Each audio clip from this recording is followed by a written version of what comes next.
Hello everybody, good evening and welcome to the United Stands. I'm Mark Goldbridge and this is your Sheffield United versus Manchester United watch along. Hope you're all doing well. Obviously we've got the team news to talk about and lots more as well. But obviously there's only one place to start on the show. I was speaking about it earlier on That's Football. We've put our little tribute video up to Sir Bobby Charlton, who is and always will be for me, and I'm sure many of you, Mr. Manchester United. Absolutely devastated and gutted to hear of his passing.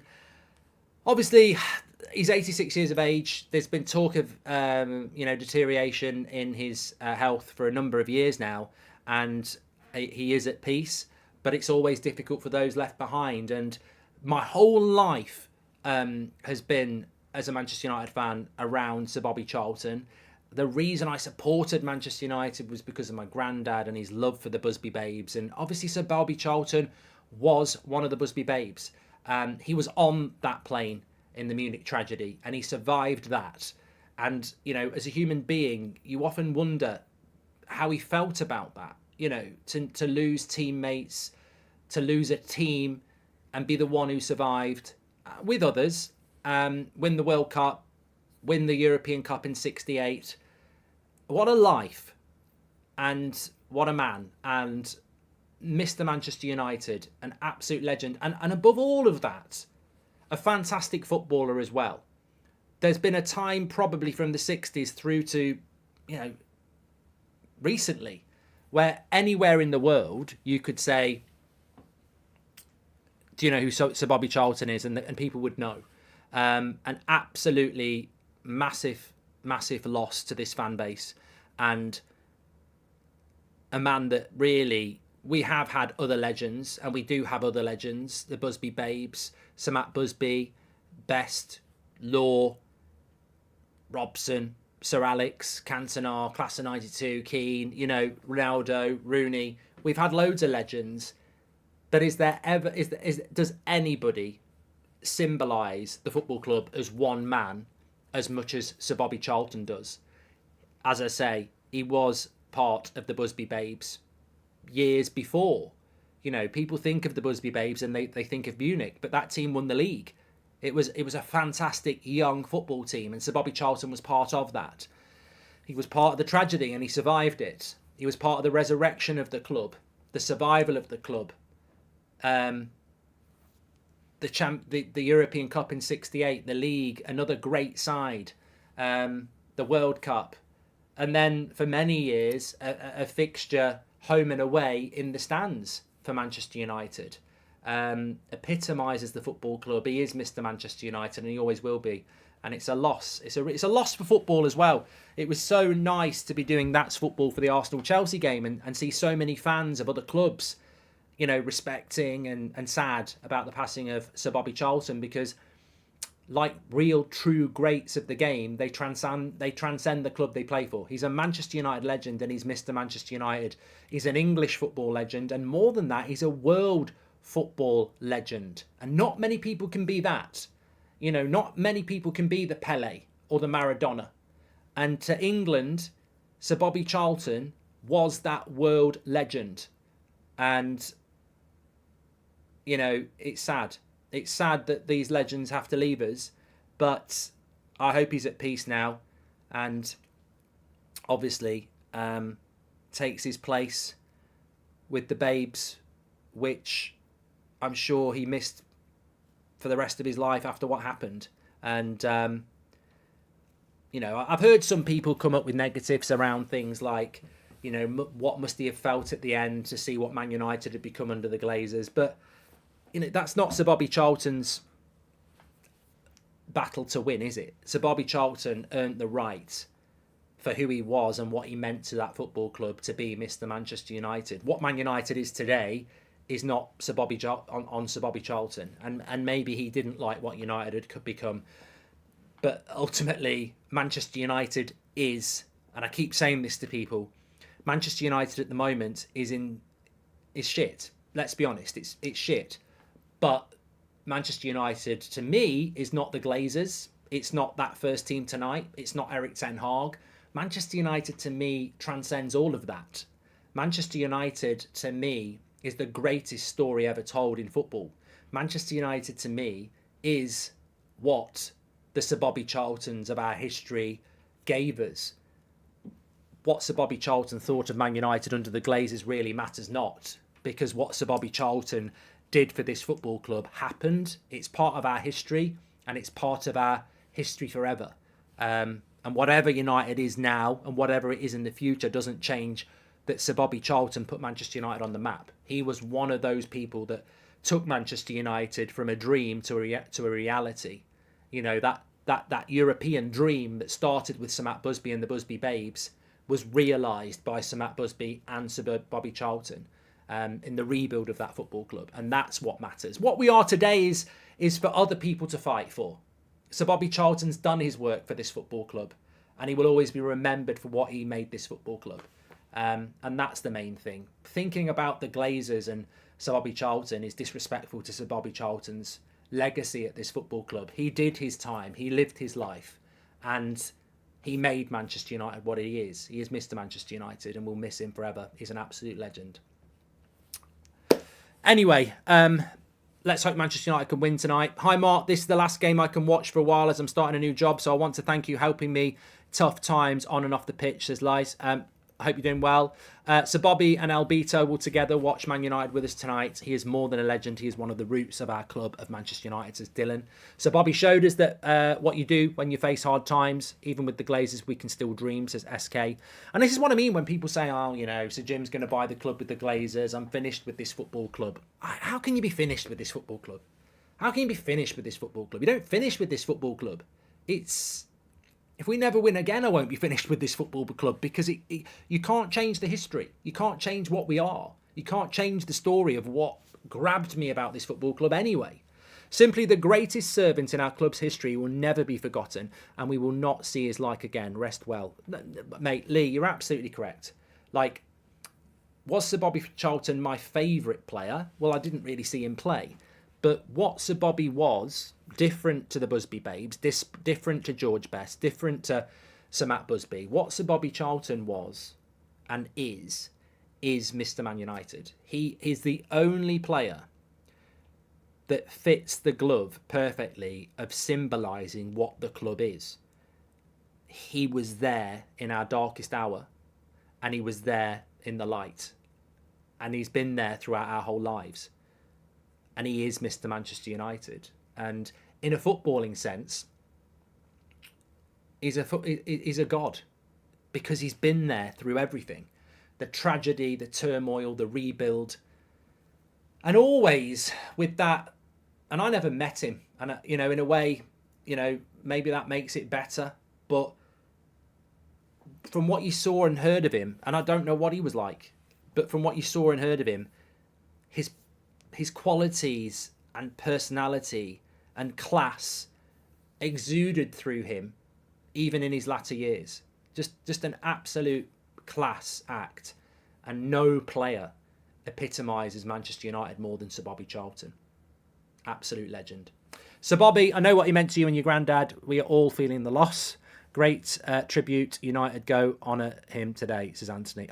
Yeah, look, I nearly lost it a little bit there, because you know what Manchester United means to me, and you know why I support Manchester United, and it is to do with my granddad, who has been dead for a few years now. But yeah, I was saying this on That's Football. It's sad, isn't it? Because you think as a child and as a young man that these people will be with you forever, and actually, as you get older yourself, you realise that these legends disappear and go to a different place, and we're left to pick up the pieces, so to speak.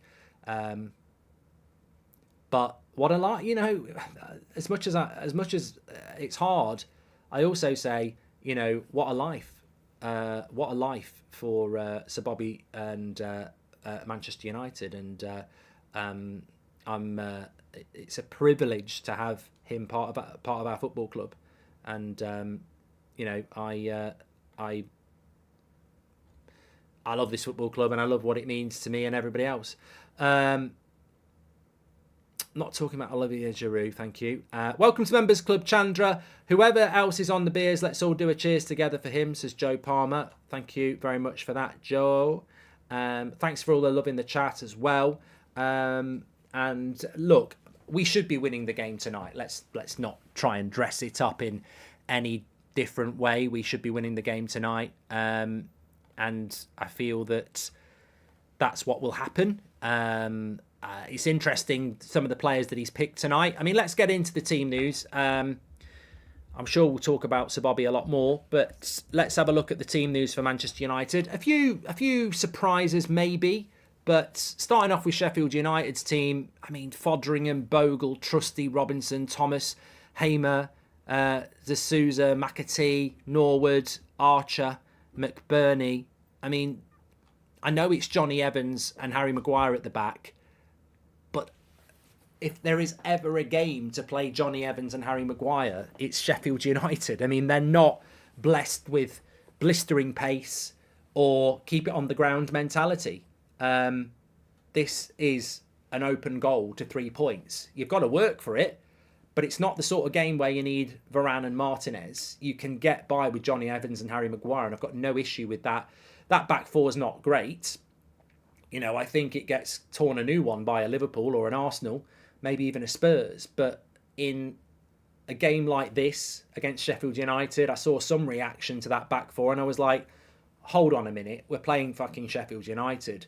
We've had a lot of injuries, we've got a lot of games.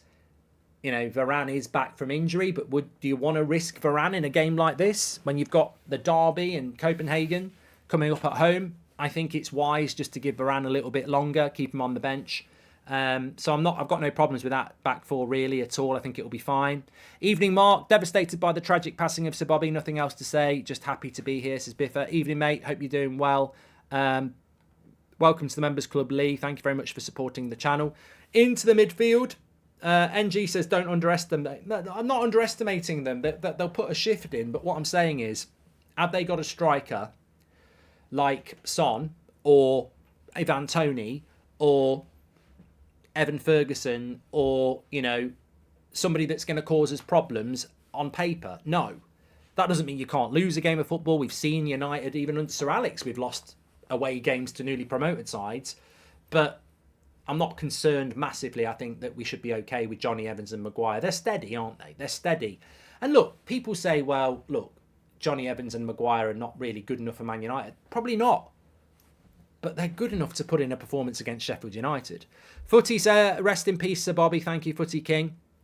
We've got to win for Sir Bobby. If these players have any once love for Man United, Joskin, look, I mean, we should be winning the game anyway. But if they haven't got the motivation to go and put a shift in, it's funny, isn't it? Because Eric Ten Hag said something about Scott McTominay and said that, you know, he epitomises what we're looking for. The way he came on against Brentford and scored the 2 goals was great. But we have short memories. Even Eric Ten Hag's got a short memory, because it's like, oh, Scott McTominay's in the team. Scott McTominay scored 2 goals. Scott McTominay's from the youth. Scott McTominay gets what it means to play for Manchester United. And to a certain extent, yeah, I could jump on the bandwagon and say yes. But it was literally 3 or 4 weeks ago when he came on against Bayern Munich and didn't track back, and everyone was saying he can't even be asked to do that. So let's not pretend that everybody in that team, from Bruno to Scott McTominay, everyone in that team hasn't actually put the shift in they need to this season consistently. So the bottom line is they have a big motivation to do it tonight, and they should be doing it tonight, but they should be doing it every week anyway. And that's the problem. No player this year... No player this season demands. No player this season really epitomises what Manchester United should be all about, and that is winning games of football, consistently playing well. And we haven't really seen that as much as we would like this season. Here we go. This happens to me. I don't know what... This happened to me before. Not tonight. Not tonight. What is going on here? I've now lost... I'll sort it out in a minute because we're getting close to the start of the game here. But it's messing about now. I know I've been a member for a year now, and I just want to say thank you for helping me through my darkest times, says Frederick. Thank you very much. Everyone would honestly choose Giroud over Rasmus Højlund. Oliver, sorry. One more and you're gone. not the sort of night for that. We've just lost a legend of the club, and I'm not in the mood for stupid Olivier Giroud hype. So you've been warned. I know you think you're being funny, and maybe you want to be funny, and maybe some people find you funny, but I'm just telling you, tonight's not the night for that.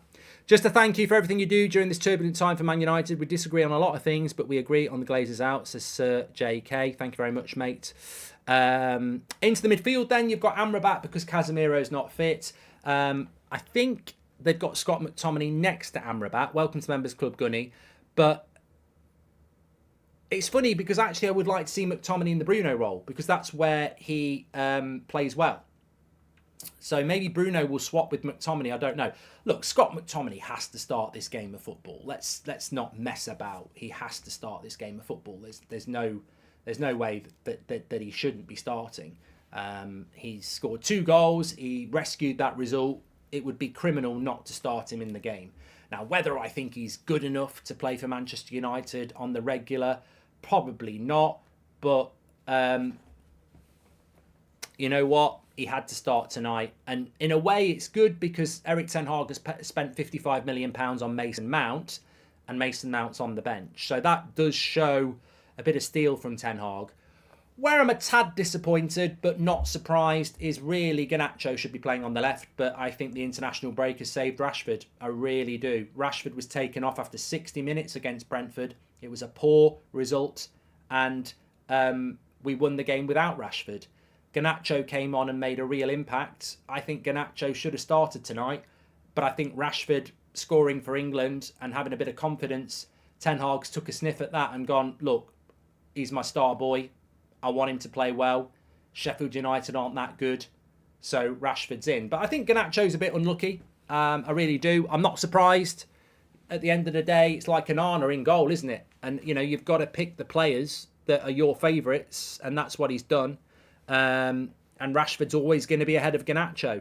Anthony on the right-hand side, I've got no problem with. Højlund up front, no problem with it, as long as he is fit to play, and it appears that he is. So, yeah, let's see how it goes. Score predictions-wise, I've actually gone 4-0 to Man United.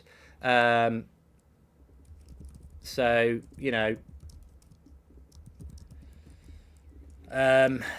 hopefully we can get some goals. I think I've got Rashford down to score. I did that on my Goldbridge thing on the podcast. I've predicted him to score.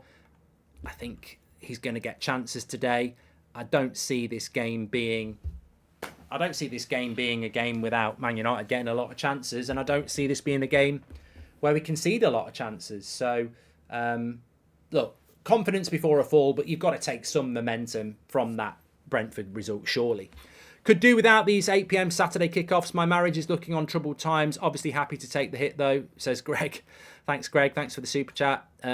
What's the future for Garnacho? Is he a bench player, says Major? I mean, look, it's not really a conversation tonight, 8 minutes before we start the game. But, look, Garnacho is, 18, 19? And he's already performing really consistently, in my opinion. The ceiling of Garnacho is higher than Anthony. The ceiling of Garnacho is higher than Rashford, simply based on his development over the last 12 months and the age of Anthony and Rashford. Rashford's nearly 25. He's 6 years older. I think Anthony's 3 or 4 years older. So Garnacho's got 3 or 4 years on them. The problem is, some people go, he's got 3 or 4 years on them. We can afford to be patient with him. And then I'll go, yeah, well, look at Rashford. He was playing first-team football at 19. I think Garnacho needs to be playing, but he's not the star of the team. Rashford is, in Ten Hag's eyes. Absolutely gutted about the passing of Sir Bobby. He's been a legend through generations from my granddad to me. So sad to know he's actually gone, says Jay. Yeah. Obam has been a member for 14 months. And the Inquisition says, I loved your tribute earlier. Thought it had me tear me up at work. His legend will live on forever, but rest in peace. Yeah, if you've not seen that little tribute that we put up on the homepage, it was actually something.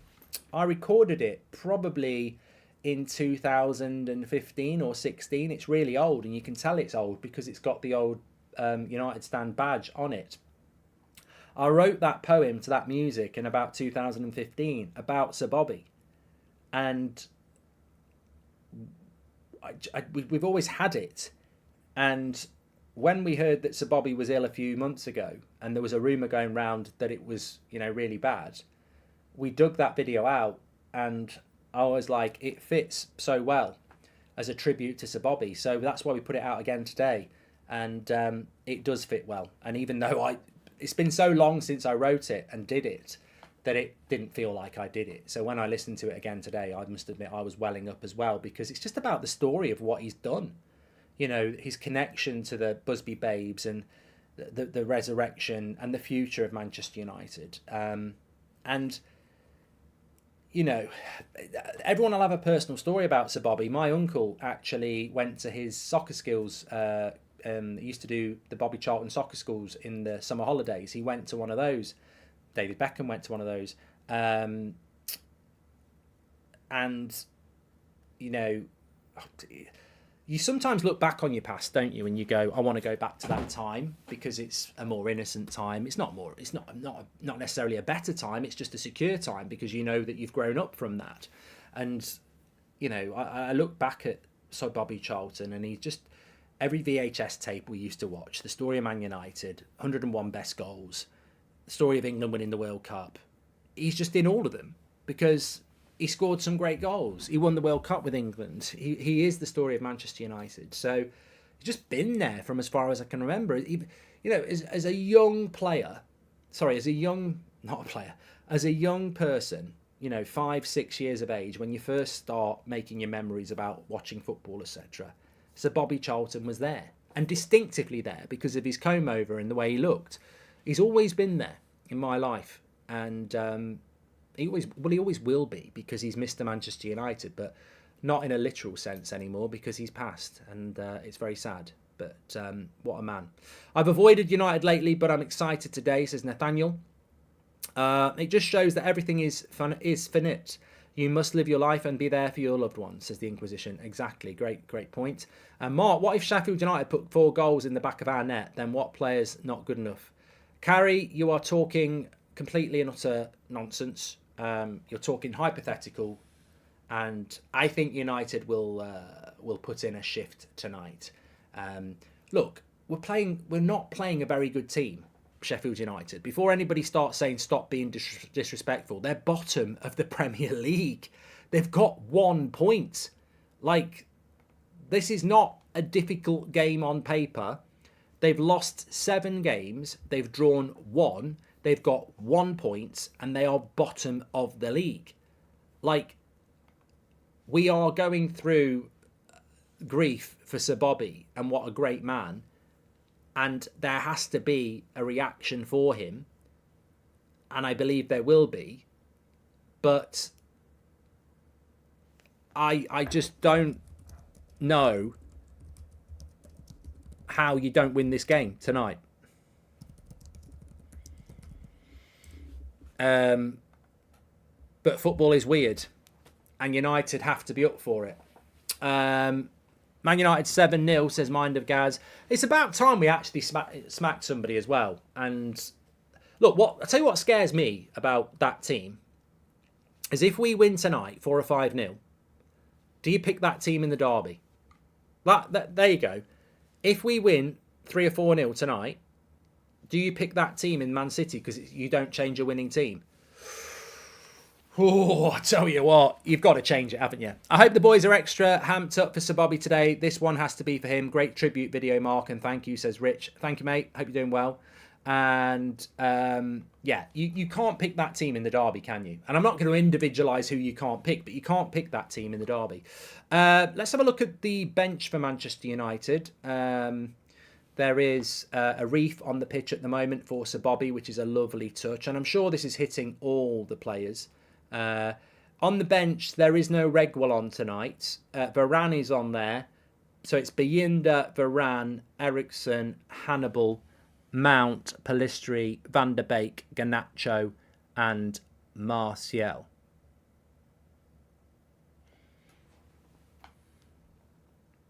There's just a moment's silence here for Sir Bobby, so we'll be observing that.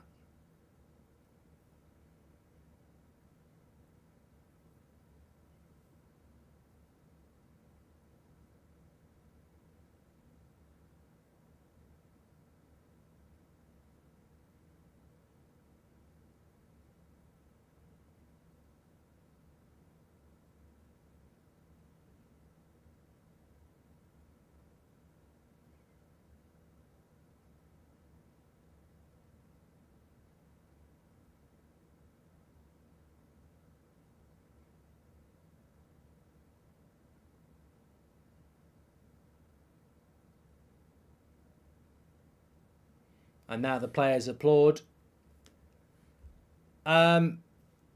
You know, I was just looking at it there, and they had a picture of a young Sir Bobby, and my instant thought was, what a life. What a life. But then, you know what? Immediately I thought, well, what a life, the World Cup. You know, he was a happily married man all of his life. Great family man, great servant to the club, director of the club, World Cup winner, European Cup winner. You know, what a life. And I don't think anyone can argue with that. What a life. And then you go 58. And you just don't know what trauma that caused him. You know, to be on a plane that came down with your mates and killed your mates. You know, we say what a life. And he had an amazing talent. And he won things, amazing things. But you say what a life. And then you go, I just wonder what, you know, what that did. Because obviously that was horrific. So what a life, but also I suppose that's always the thing about what a life, isn't it? It's, you know, life isn't always a bed of roses, is it? And maybe that made, you know, people say, well, what a life, but, you know, the tragedy was horrible. But maybe the tragedy was what spurred him on to everything else he achieved great in life. You know, it's an amazing story. Absolutely amazing. We're off. We're up and running here. A couple of super chats. Getting sick of seeing this bloody Grealish advert. His smug face does my head in, says Jay. And Mark, we have struggled in just about every game we've played this season. 4-0 seems a bit of a stretch, says Jim. And, well, we'll see. Thanks for the super chats, by the way. You can do that through the $sign. That's appreciated. And we're up and running.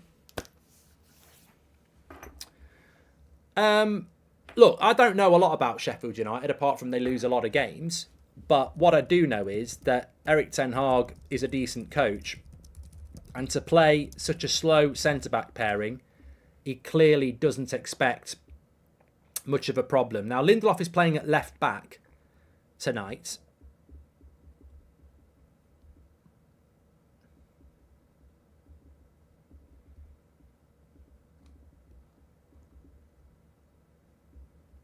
So Dalot is playing at right back.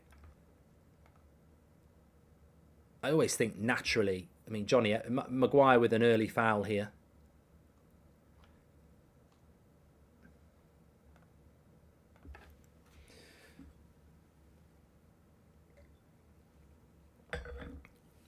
We've got to get hold of this midfield. Amrabat. Michael Oliver's the referee, by the way. Just be wary of that. Completely forgot about this. Michael Oliver is the referee tonight. And he made 2 horrific decisions in the last round of games, Arsenal-Man City. I don't think he should even be officiating this week. I think he should have gotten a suspension. So just be careful of the referee.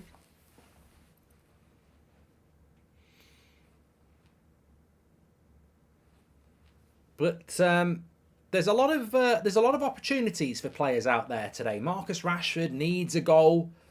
Højlund hasn't scored in the Premier League, has he yet? I don't think. Anthony, lots to prove. Scott McTominay getting his chance in the team. Bruno Fernandes coming off a good international break. Amrabat playing in the holding midfield role. Johnny Evans and Harry Maguire starting. You know, it's one of those games. Never wanted to smash a football game so much more in my life. Don't let us down, says Greg. Well, they're on the attack here. Good interception by Maguire, but Sheffield United, he's offside. He's got to be offside there anyway. McBurney. Can't believe he's playing in the Premier League still.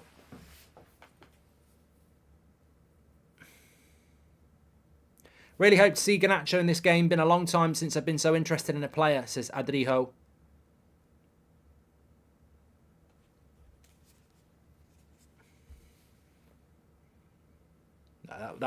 They're trying to get a handball on Harry Maguire there. That's no way a handball. No way. Come on, United. Let's settle in here. Come on. They were trying to play out from the back with Onana. I like to see this a little bit more as well. Hope and play these players give it all today for Sir Bobby, says Kari. Kari 0. Thank you very much. But nice to see Onana stepping up a little bit. Hi Mark, going through a tough time right now. Can't express how much you and the community helped me. Really appreciate it. Let's get a win for Sir Bobby, says Bobby. Thank you very much. Bit of a scrappy start from United here, but you'd expect that. Sheffield United.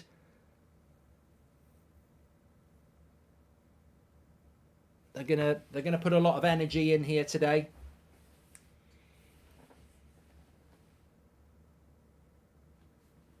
Another, I mean, look, Onana there hitting a long ball in the first fucking 4 minutes.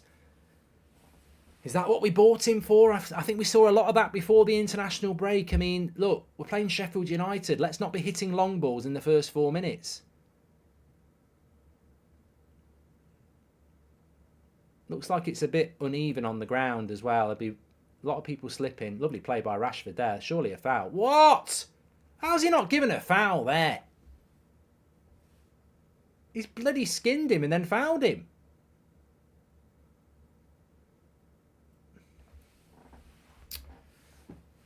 No style of play, says F. Well, McTominay's just been skinned in the midfield here. Fucking hell, McTominay. And that's a foul, surely. No, it says play on. Well, that's fine by me, ref. Here we go. Nice little break. And then, oh, come on, lads. Get a grip. Get a grip. Some of the passing here is shocking from United.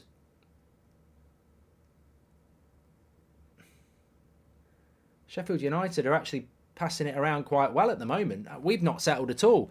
Give me a logical reason why we're so bad, says Jaden. I don't know, but this is not the best of starts from United. They're zipping it around very confidently, Sheffield United, and we're just a little bit counter FC moments a bit at the moment. Long way to go. I think United just need to settle in a bit here.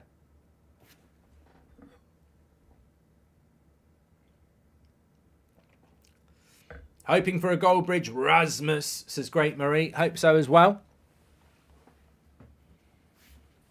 Right, a bit of possession for United here. Settle it down a little bit. That's what we want to see. Maguire's on the ball. Nice little ball into Anthony. That's a foul. Take the foul. Reset.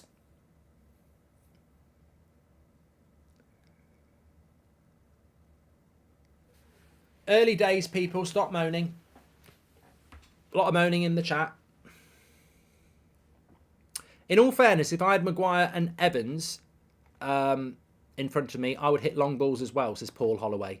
Thanks for your super chat, Paul. No, I mean, let me get the stats going thing around here as well. I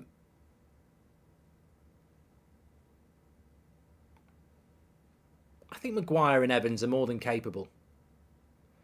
Maguire looks restless, positioning all over, says Jonathan.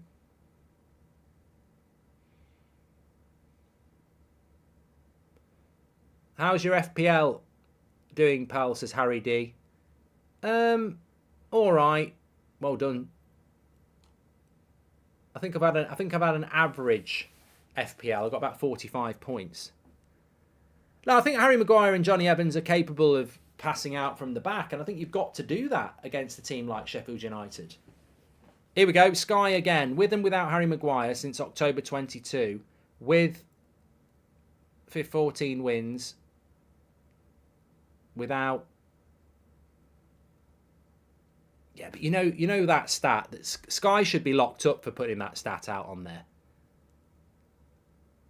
Sky should be locked up for doing that. I mean, has Harry Maguire's PR team got shares in Sky? Have you just seen what they've just put up on the screen there? Our win ratio with Harry Maguire in the team is 93%. Can we now have the list of games he's played in and how many minutes he played in those games? Because that is, to me, incredible.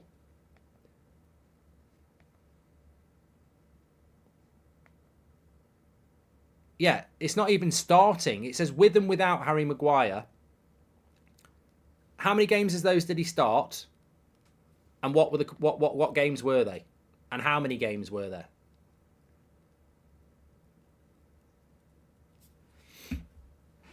They're overloading midfield already, says Aidan.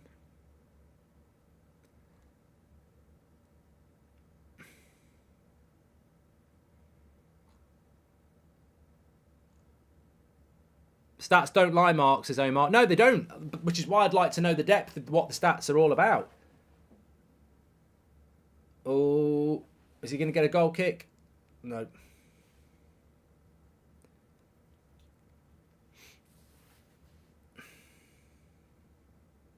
Mark, I want to stop supporting Man United, says 13. Okay. Hi, Mark. Would you rather Manchester United win the Champions League or have an organic, sustainable farm in your backyard so you can access wholesome produce whenever you like? Hey, can we stop with the stupid comments tonight, Mr. Pandaman, please? I mean, look, I know we normally have a bit of a laugh and a bit of banter, but it's been it's not really that sort of day, and I'm not going to do stupid hypotheticals.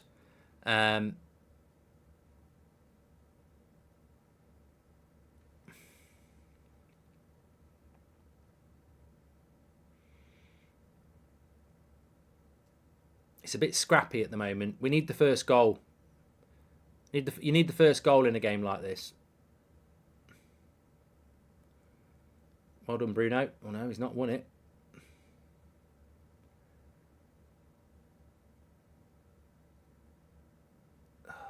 We need to put a bloody tackle in here.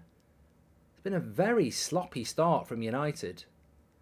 I think McTominay looks to me like he's playing more advanced than Bruno.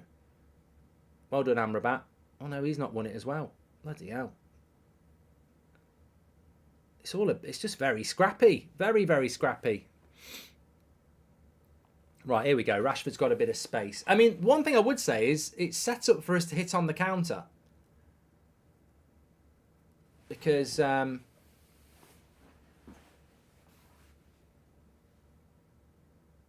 we're certainly not. I think we've got more possession than them at the moment, but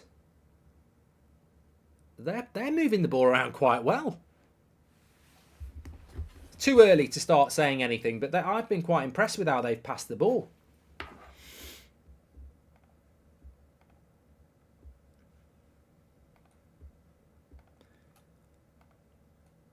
But sometimes away from home, you've got to ride a storm.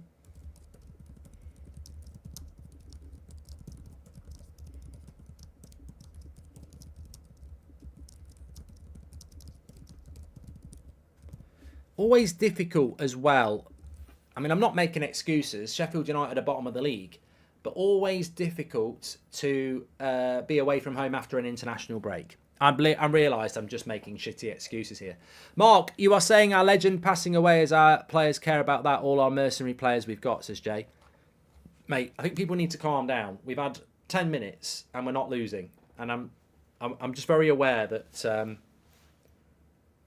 that it's been not a great start for United, but Sheffield United have got to put the ball in the back of the net for us to get concerned. And we always know that United have got moment players in it. We're not looking great, says Garman. And I got a bad feeling about this, says Poole. And Sheffield showing us how to play a diamond, says Joe. Man United will win, but it won't be easy, says Kieran. You know what? It could end up being a little bit like Burnley a few weeks ago. Burnley probably, well, they did. Burnley played better than us, but we found that goal from Bruno, didn't we? And it might be just one of those nights tonight. We certainly haven't started off so far looking like a team that is going to dominate. And you're rich. Why are you still wearing specs? Says Wall Street. Let me just get rid of this. I don't mind a bit of banter, but you can fuck off tonight. We won 6 games when Maguire started last year, but mostly beat bottom of the league teams, says Bez. Well, I mean, look, I'm not interested in Sky Stats because I know for a fact that most of the games we played last season with Maguire would have been good play, Johnny Evans, reserve type games. McBurney goes down in the box. Don't you be giving anything against us, Michael Oliver. I'll lose my shit. Bit of a graveyard shift for Hoyland in the first 13 minutes. Counter-attack FC in the chat. Yeah. Ian Carlton's just gifted 5 memberships.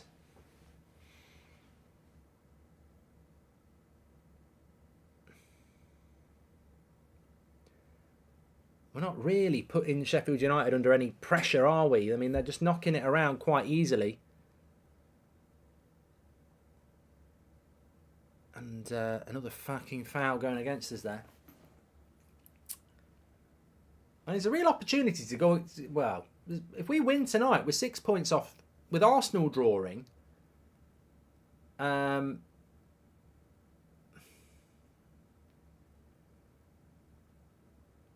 Arsenal drawing... Yeah, there's an opportunity. You've got to go and win this. You've got to go and win this. I agree with that. Somebody in the chat just said it. Garsha just said it. We need to keep hold of the ball. I mean, why can't we just have 5 minutes where we get hold of the ball? That's simply what we need to do. Just if I was Ten Hag, exactly. Stoneover's just said it. Just take the next 5 minutes to keep hold of the fucking ball. Like, they've had a good 15 minutes, and we haven't. So let's pass the ball around a little bit. You know what we're doing again? Look at the gap. Look at the gap between the defence with the ball and everybody else.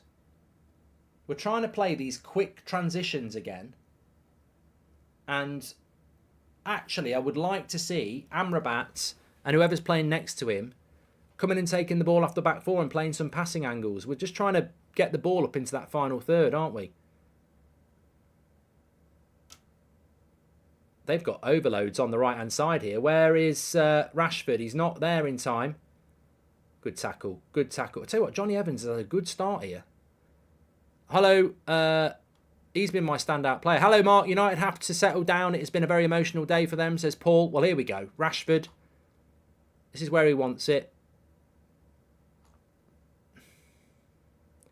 I know it's early days, but Johnny Evans has been my... what is that? Anthony, you can't shoot like that. There's no power on it, mate.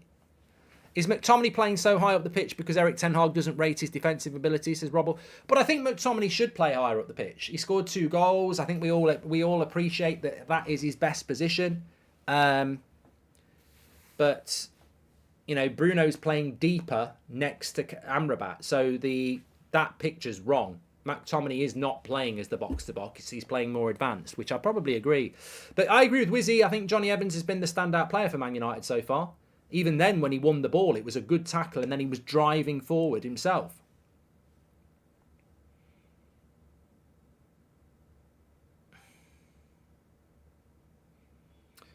See, I'm not opposed to this. Just pass the ball around a little bit. Keep a bit of possession. We're Manchester United.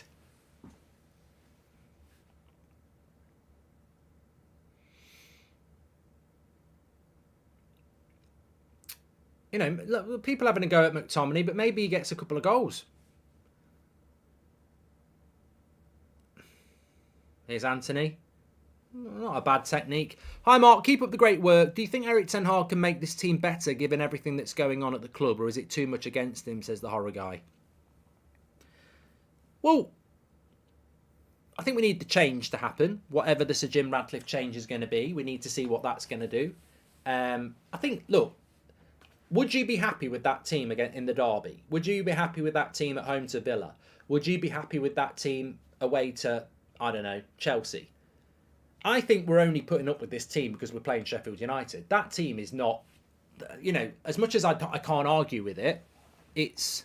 Let me get it back again. I think every one of those players deserves to start for various reasons, bar maybe 1 or 2. But good catch by Anana. But that team's not going to do anything this season other than finish mid-table. I mean, you can't have a midfield 3 of Amrabat, McTominay, and Bruno, and you can't have a back 4 of Lindelof, Maguire, Evans, and Dalot. I mean, you can probably have a front 3 of Rashford, Anthony, and Højlund, but that's not the future, is it? So it's a weird one. It's a bit like the Burnley game. We're watching a game and saying we just need to win the game, and the exact same thing happened against Burnley. You take the game for what it is. You take the 3 points, but you know that that's not the future. It's not even the derby. So it's very difficult to go, where's the rhythm? Where's the fluidity? Where's the chemistry? Where's the style of play? It's very hard to do those things in a game like this because this is not the future, is it? It can't be. It's every week we rely on a moment and to get the game over with. When will it change? Says Andrew. Well, I think that's the point I'm trying to make, Andrew. I think it starts to change when you start to build a team that you go, that's our best 11. I mean, you know pretty much what Spurs' best 11 is. You know what Arsenal's is. You know what Liverpool's is. You know what Man City's is. We don't really know what our best 11 is at the moment. I mean, obviously, Luke Shaw, Wan-Bissaka and Martinez being injured doesn't help. That's gonna lead to some, you know... I mean, I don't... You know, as much as I like him, I don't think Amrabat's having a good game at the moment.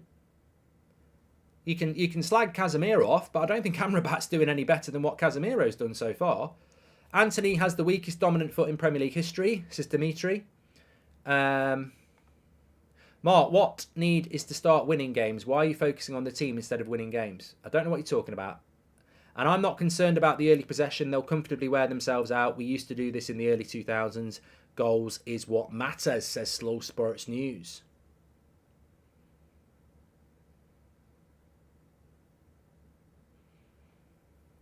Look, we all celebrated the Brentford game, didn't we? Didn't we now? We all celebrated the Brentford game.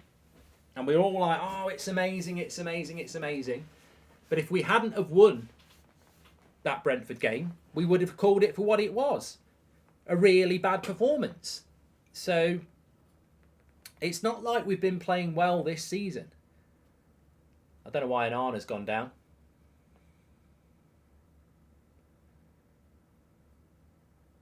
Onana's gone down.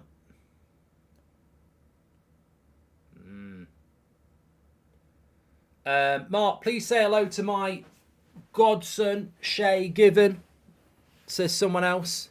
And considering the decline of Nice since Sir Jim bought the club, do you think that it makes it worrying for United if he gets a bit accepted, says the horror guy. I don't think we're going to start talking about Sir Jim tonight.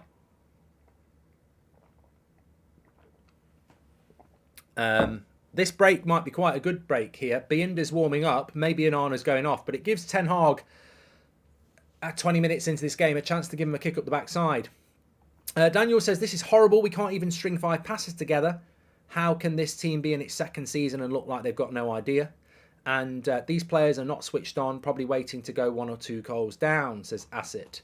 Well, I think that's what Ten Hag is trying to do here. He's trying to just give him a little bit of a boot up the backside and get him running. Roger says it's shocking football so far. Yeah, well, look, there's a disconnection between the centre-backs and the midfield at the moment, and that's hurting the front three. Gabriel says, greetings from Argentina. I mean, this is a reason to play Maguire and Evans and McTominay. I mean, they've just launched a throw-in into the box like it's a corner. So, you know, Sheffield United are definitely going to do that, aren't they?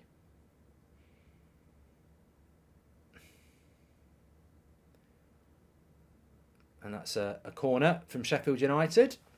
Mark, just wanted to show some appreciation. Podcast is brilliant. United Stand content is informative and enjoyable. You're a real legend. Ignore the haters. Thank you, Daniel. Appreciate that. Thank you very much for your little chat there. Yeah, let's just remind ourselves, Sheffield United are bottom of the league. They've played 8 games and they lost 7 and they've got 1 point. So at some point, United need to up it a little bit because, look, they'll be treating like this game like a cup final. There's no two ways about that.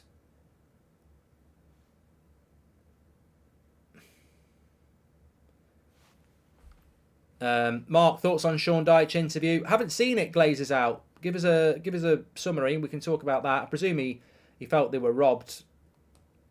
I mean, I don't know who's done that. They've just blasted it into the Sheffield United half. I don't know. I think it might have been Bruno, but that's just shocking. I mean, just blasting it away. Embarrassing. What is this? Sheffield look like they could score every time they go forward, says Kelly. Oh, I disagree with that, Kelly. I don't think they look like they're going to score. Commentator saying there's a couple of clubs richer than United in the Premier League, so United fans should stop living in the past. You said it before, says Wolf. It was McTominay apparently who booted it. I need to get hold of the bloody ball. Keep booting it away. He just gives them the ball. Are you able to add the video option for the podcast like how Ben Foster does with his? Love the content. I think we will be, Jack. We will be doing it, but obviously we just wanted to get the podcast up and running first. Sheffield United just knocking it around at the moment.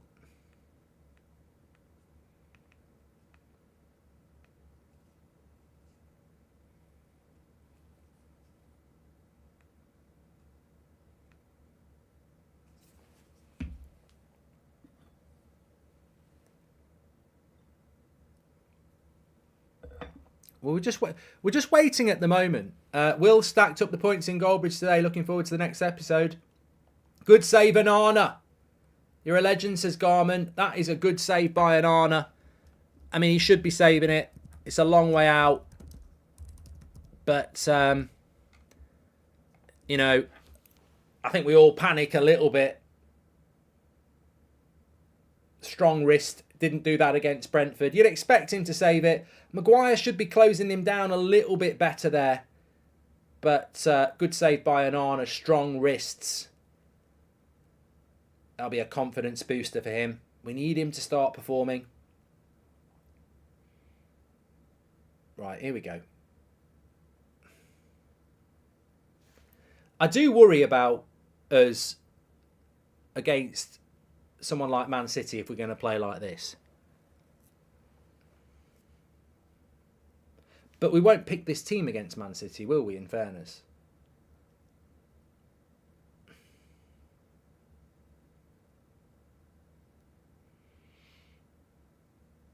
No development at all in terms of style of play this season. Looks as bad as the first game of the season. When is the development coming, says Philip. And why does United start every game like we suffer from low T? Surely this is something Ten Hag sees and works on in training. No energy at all, says Daryl. Midfield's getting swamped. No pace in there or defence, says Phil. Well, you know what? I remember a few years ago when we had the game at Old Trafford. Ronaldo played. I can't remember what year it was. It was may have been 2008 actually, thinking about it, because it was probably the 50th anniversary of the Munich tragedy. And can remember United wore the red kit which was just red with the white V, and then Man City wore it as well. And you know, you'd assume United would win that game because it's such a big, you know, tribute to what happened. And I'm pretty sure we either drew or lost that game. And sometimes that can be the case, can't it? I mean, I'm not making excuses, but you expect, you know, Sir Bobby Charlton, Mr. Manchester United, players are going to go out in the first 20 minutes and absolutely own it. And it doesn't happen. But why should Sheffield United just let us do it? You know, you've got to work for that right, quite literally. And at the moment, they're working better than us. I haven't listened to yesterday's podcast yet. Were you able to discuss the PGML stuff? Michael Oliver smells, pass it on, says Jake Marshall. Now, I have not spoken about it yet. Maguire. I don't know what's wrong with him here. Trust the manager, yet the manager avoids every time the press question about him. Style of play. I don't know what Maguire did here. Ooh. Ankle. Ooh, fucking hell, that looks bad. I hope he's alright. That fucking hell. I felt that. And he felt it straight away. I think he's alright.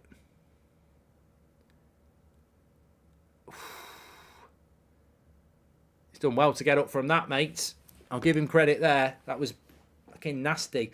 I don't think it was like a red card or anything. It's just the way his ankle got caught in the tackle. He's done well there. Mark, just tuning in now after dinner for the missus' birthday. How has it been so far, says Jack. You've done well to have something nice for your missus' birthday, because you've missed a bag of shit so far, Jack. Hopefully we'll start playing well now you've tuned in.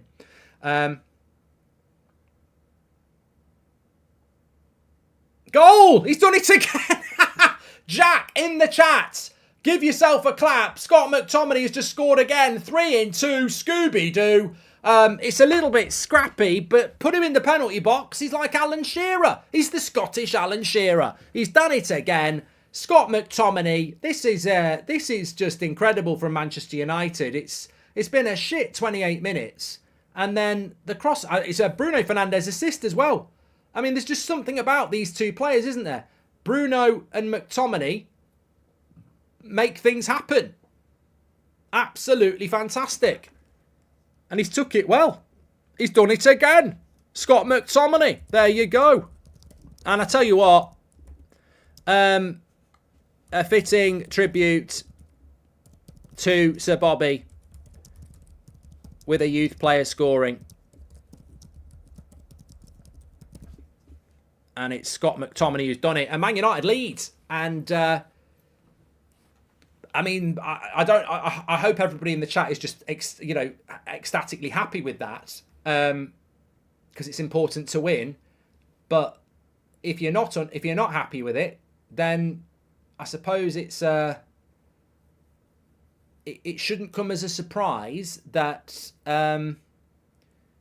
we are capable of that. Those moments can happen. Maguire has played against 2 top 6 teams since the start of last season over combined 36 minutes.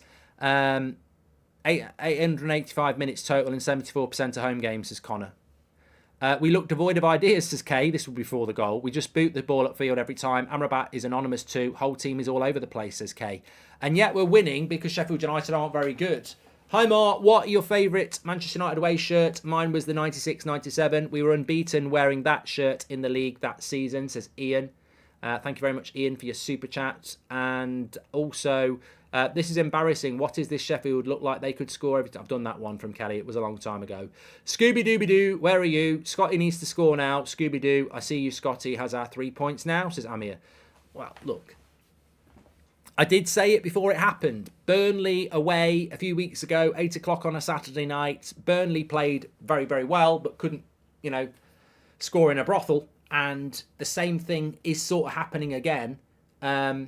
We've not played particularly well. 1 chance, 1 goal. Sheffield United have had a lot of the ball. They've had a lot of endeavour, but they just don't look like they can score. And one thing about United is we can. And it's been scrappy from United, but we have the goal. Given a penalty! Oh, God! Jesus! Scooby-Doo! He can't believe it! I can't believe it! Can you believe it? I can't believe it! What's going on here? He's pointed straight to the spot. Michael Oliver, he shouldn't even be refereeing this game. He should have been suspended.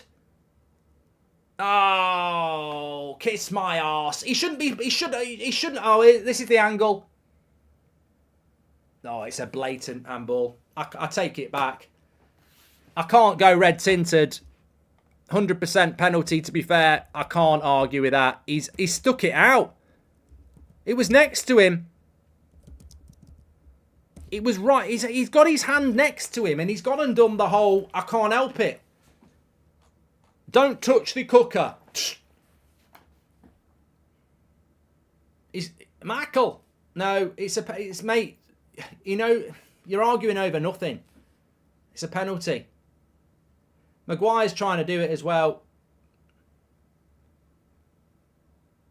Leave the referee alone. He's not going to change his mind. He's moved his hand towards it. It was an obvious penalty. I think we're moaning too. I don't think this is a good look for us because I think we're moaning like a bunch of bitches here, and I think it is a penalty. I'd love to say it's not. He shouldn't be officiating this game. He should have sent Kovacic off twice. He didn't do it. And he shouldn't be officiating this game. I'll say that, but I think it's a penalty. Yeah, it's a penalty.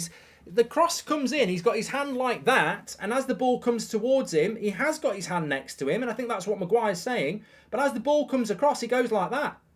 Not deliberately, but his hand does come out. We're just unfortunate Michael Oliver's seen it. Said for years, Scotty needs to play higher. He was originally a striker, says RJ Thompson. The problem with McTominay is, and we've said it before, In the opposition's box, he's deadly. And in our box, he's deadly. Need to keep him out of our box and put him more in their box. But they've not scored the penalty yet. Redemption arc, Onana. He's had a terrible start to his season at Manchester United. He's let clangers in. But this is the moment where he kickstarts his career with a penalty save. No. I thought he had made it. He did go the right way. Good penalty, to be fair.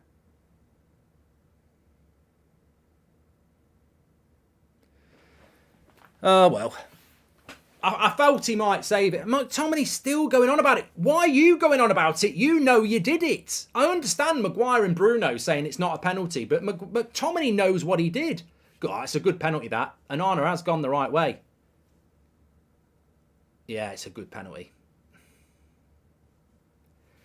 Good penalty. Let's just do a poll. I mean, it's very difficult to do a poll when we're all Man United fans, but penalty, yes or no?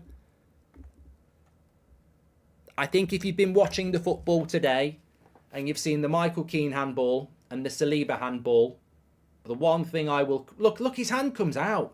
I don't know how anyone can say that's not a penalty. His hand literally comes out. But the thing I wanted to say to you all was, if you've watched the football today, the Michael Keane penalty, the Saliba penalty, if I'm being fair, they've been very consistent across 3 penalty decisions today. They've all been given. I'd love to be moaning and saying, they didn't give the Michael Keane one, or they didn't give the Saliba one, but they've given all 3 penalties correctly today. I can't argue with that.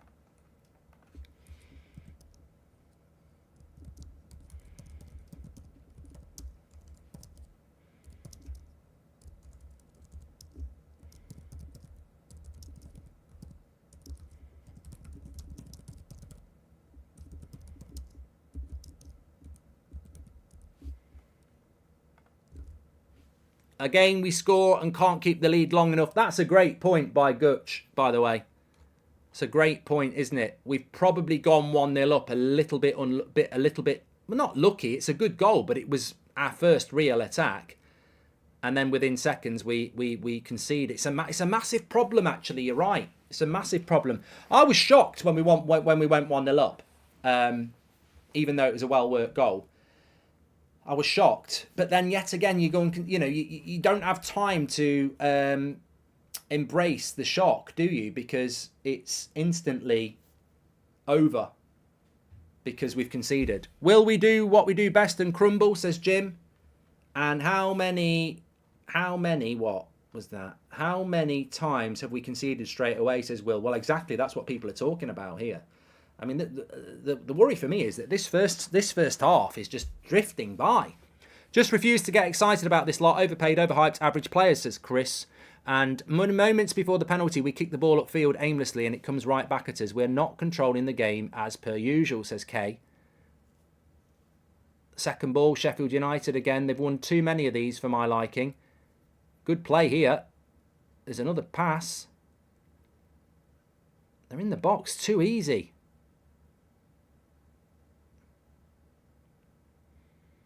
That'll be a yellow card. Solid penalty. Great try by Onana, says SK. Like Sir Bobby did, we move. We need some composure.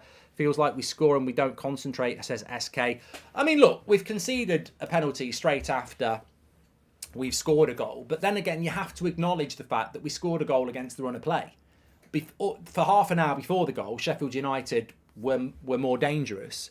And then that just continued after the goal. I mean, yes, we shouldn't be conceding straight after scoring, but we've never got to grips with the game. It's not like we've dominated for half an hour, scored a goal, and then they've gone and scored a goal. They were literally the better team up until the goal anyway. So we just haven't got to grips with this game. Never a penalty, be his side, and that is a joke, says Cameron. Mate, 85% of people have said it was a penalty, and this is a United fan channel. So I'm all for red-tinted glasses, but Rashford, oh, how's he not scored there? Not Rashford's fault. He's put a lovely cross in, and Rasmus, I thought he was going to get a tap in on the goal line. It's gone right across the face of the line. I mean, look, to be fair, Lovely ball by Saka-esque ball, actually. Very similar to the cross. I tell you what, that cross from Antony's lovely. It's very similar to what Saka did to Trossard earlier tonight. Rashford can't score, so he squares it. And Højlund is that far away from a tap-in. Isn't Dalot practicing to cross as Glazer's out? That should have been a goal. That should have been a goal. Bruno has had more passes to the other team than us. He's been miserable. Antony and Evans have been our best players, and even they've been shit, says Noah.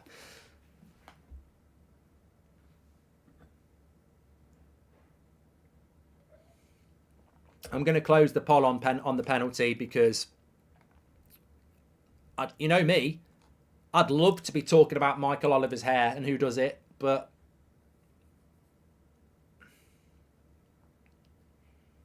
Mountain Ganacho on, please, says Sam. Well, hold on. We're in down the left-hand side here. There's a cutback if you can see it. And it's not good enough by Bruno.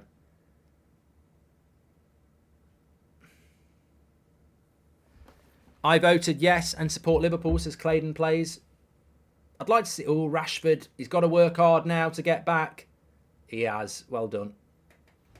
Well done.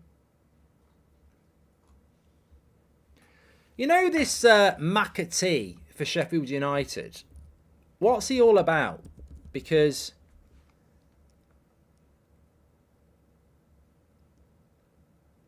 a lot of people talk about him. Born in Salford. He's on loan from Man City again, isn't he? A lot of people talk about him being a good player. Well done, Højlund. He's on City loanee. Makes sense. He's actually looked quite tidy from what I've seen so far.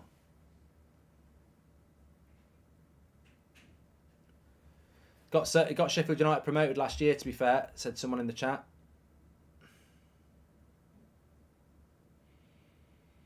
Well, it's we've had Scooby-Doo scoring the goal and conceding the penalty, but it's more scrappy-doo today. It's very scrappy. I don't know what anyone says. These players aren't with the manager. This is one of the worst performances to date, says Sean. Can't even complete a pass. Erik ten Hag concerning now. Outplayed by every bad team. Yeah, look, the international break actually isn't a time to, find fluidity and chemistry because most of these players will have been away for a week and a half. I think there's this myth about the international break being a good time to work on systems. Most of your players are away. But I would have expected a little bit of a bounce from the Brentford game, really. I still think we can win this game, but Sheffield United have been the better team. They don't deserve to be losing so far, and we've got to earn the right to win. Has Eric unlocked Scotland form? And congratulations to Johnny on his 100th cap, says Ali.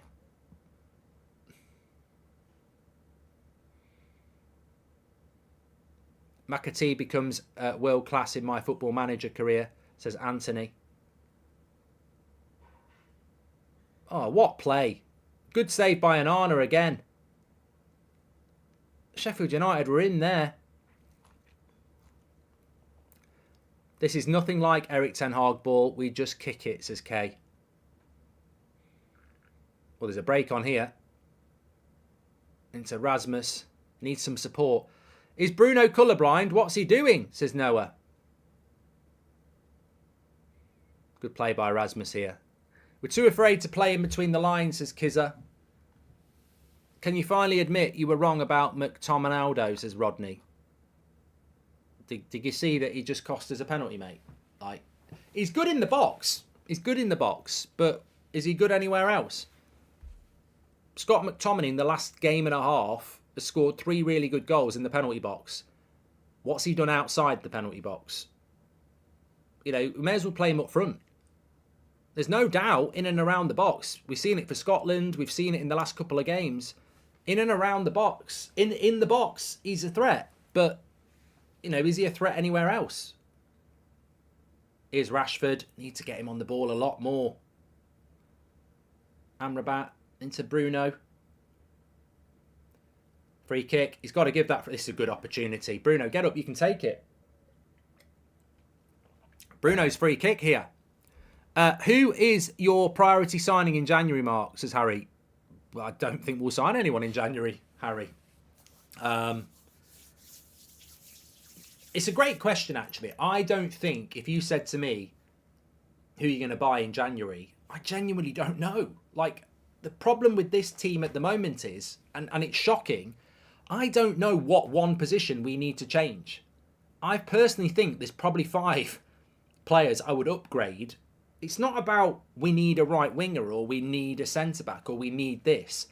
I actually don't think we desperately need this position, that position.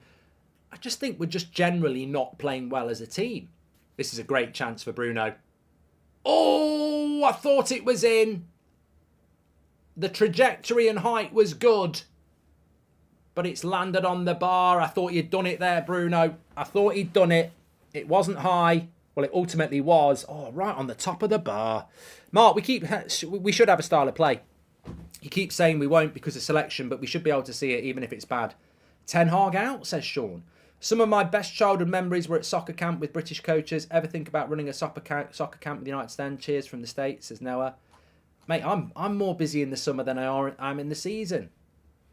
I wouldn't have time for a soccer camp. I wish I did.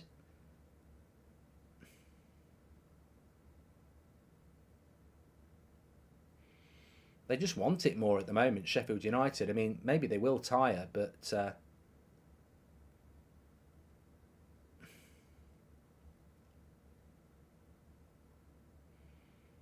Here's Rashford. He's not going to win that.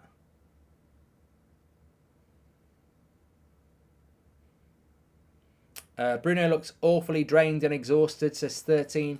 I said this a few days ago. People are talking at me about how great Bruno's been on international duty. And I said, how many points do we get for that then? How many points do you get in your FPL for that? Nothing. And I'm like, well, that's the point. Like, Bruno playing well for Portugal means fuck all, really. Because 6 minutes added on. He's exhausted. Like, he plays too much football. I think Anthony's done all right today.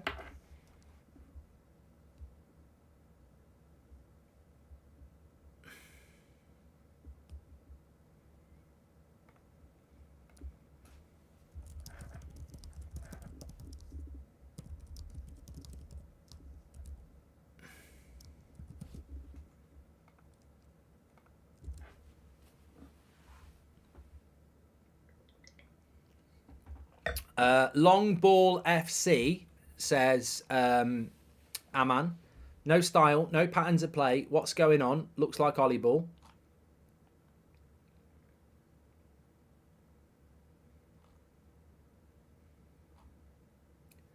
I feel like we're starting to get better quality ball in the final third here. I don't know whether it's because Sheffield United are just conserving energy. They've put a lot of energy into this half. It's a crap ball by Maguire, that. Don't need any Hollywood balls here. Just keep the possession. We had good possession there in the final third. I'm dreading the score next Sunday. This is crap, says Kipper. And this is poor. No style. It's a shambles. Eric Ten Hag needs to start showing a style. This is pathetic. Lindelof and Fernandes, Rashford and Amrabat all been poor, says Aldo. I'd sit Rashi at half time, says Mike. He won't. He won't. He could have dropped Rashford today for Garnacho and he hasn't done it. He's not going to start doing that. That's not going to happen, you know. Here's Anthony. As I say, I think Anthony's done okay. I mean, I'm not saying he's done well, but... Oh, good interception here. You've got to go wide to Rashford. He's got to get a shot off. He's got to have a shot. He's got to have a shot. Deflects.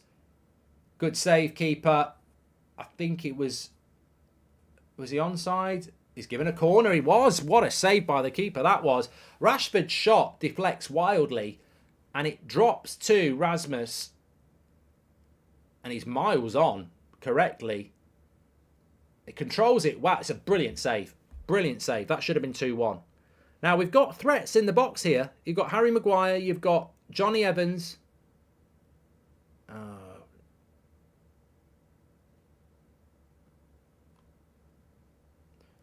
Another cross headed away. I know we look bad, but come on, we literally have an Ollie midfield and defence with Lindelof as fullback, says Mario Franco. Gull says, I know you're shaking at the prospect of playing the Canaries next season. Why, are you getting promoted?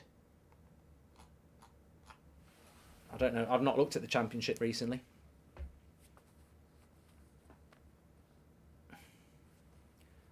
Oh, I don't think Rasmus can do a lot there. He's controlled a very powerful shot and then got the shot off. And the keeper's done, I think the keeper's done fantastic there.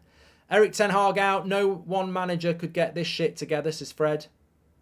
He put a question mark next to Erik ten Hag out. He's not Erik ten Hag out.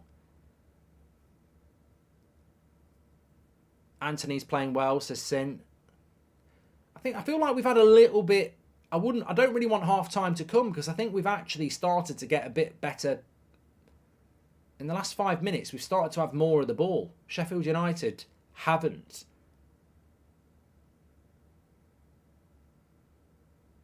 Nice switch of the play by Maguire. That diagonal pass, he loves it. It'll be on his Instagram later. But it can be quite effective at getting Rashford into the game.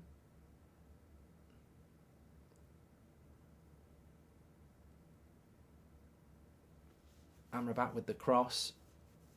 Pick up the second ball. Do not think Erik ten Hag had his first team uninjured at the same time all season, says Jonathan. Anthony can never get his cross past the first man. Need some players that can put a cross in. Giggs would be lovely, says Danny. I think he's a bit old now. Welcome to the Members Club, Paul Roberts. Yeah, it's a good save, this, by the keeper. I mean, I know you'd expect the striker to score. It's a lovely control by...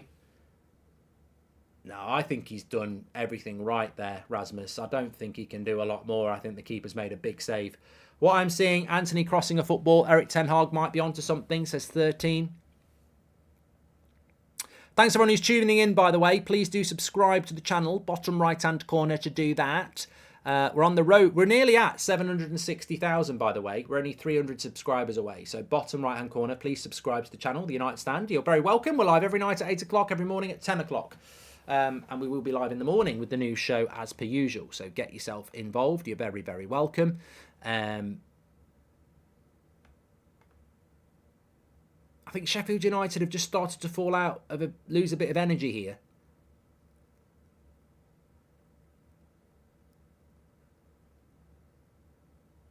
I'll never blame Erik ten Hag or the players while the Glazers are still here, says Patrick. Glazers out.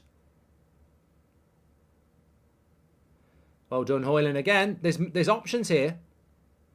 McTominay needs to square this. Great tackle, though.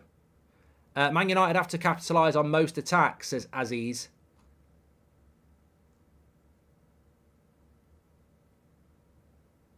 Yeah, it's a good tackle, that. Charlie Was, thank you very much for your super chat there. It's not quite half time. It is now.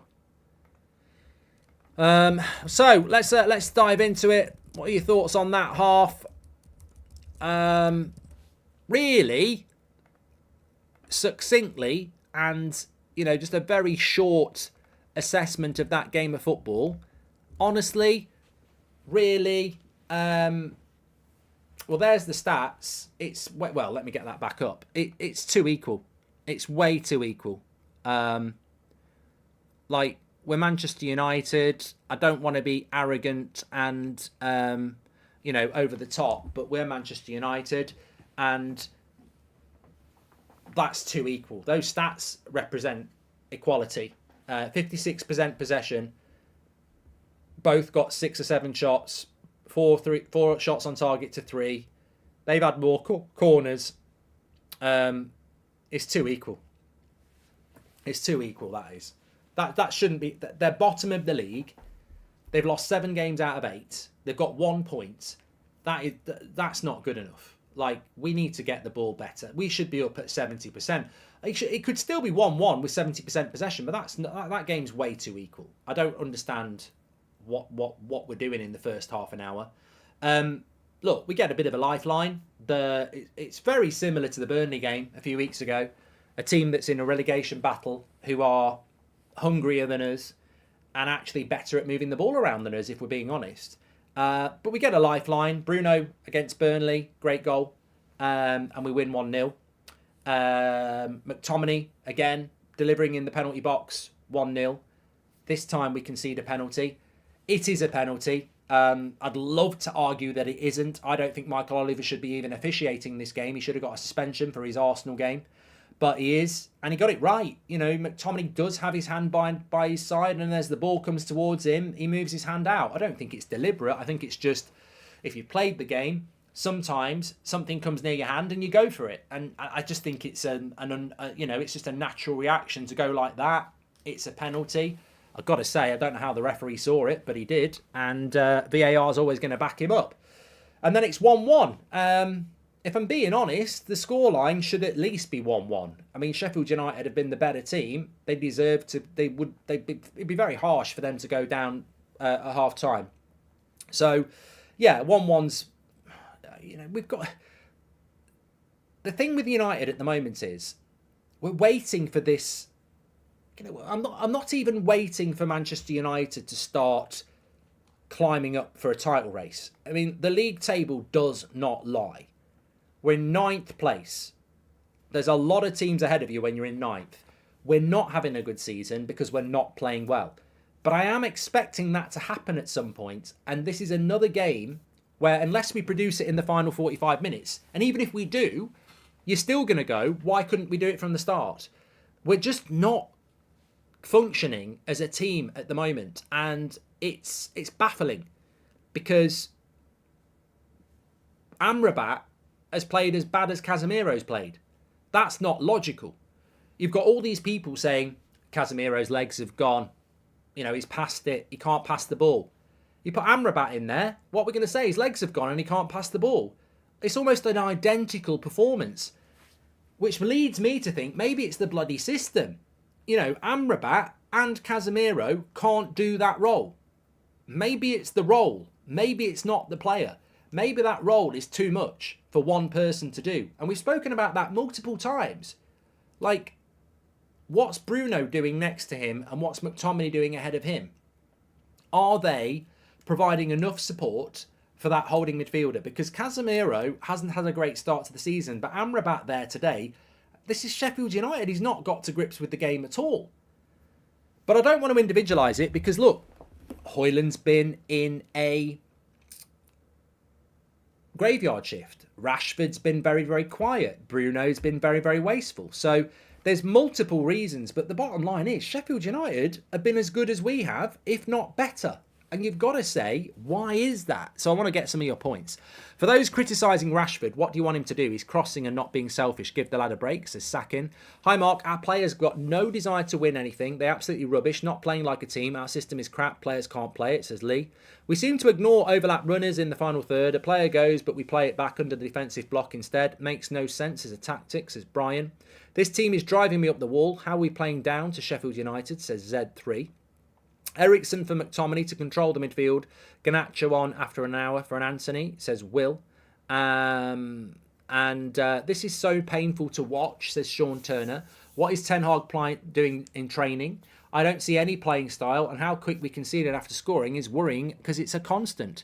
Yeah, well, look, I said it in the first half. Apologies if you weren't watching the first half and you're just here for half time. But I said it in the first half. In all honesty, we should have lost to Brentford. We went into stoppage time. It was 92 minutes and we were losing 1-0. We won that game 2-1. It was great. We loved it. But for 92 minutes, we deserved to lose the game. And then we won it in Fergie time, didn't we? That's what we did. We weren't good against Brentford. And we weren't good against Palace. And we weren't good against Galatasaray. And we weren't good against Brighton. And we've not been good in this first half either. So it's not a surprise that we're not playing particularly well. And I hoped that the Brentford result would give us a bit of a kick. And at the moment, it hasn't. And, people will say we're going to get smacked up in the Manchester derby. In a funny way, that might be the kickstart we need. Because in a Manchester derby at Old Trafford, we need a kick from somewhere. We really do. I'm tired of Maguire lobbing the ball to Rashford, who constantly slows down the play. We're holding on to the ball for too long, says Tuan. I'm really concerned about Bruno. He has zero positional discipline and he needs to be further up the pitch. He's the only player who can create in the final third, says Charlie. I want to talk about that. He made a really good point.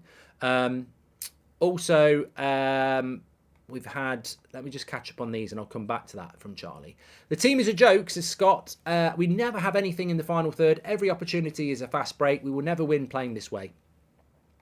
Also, the way we were playing, you'd think we were bottom, sick of watching the same crap every weekend, says Danny.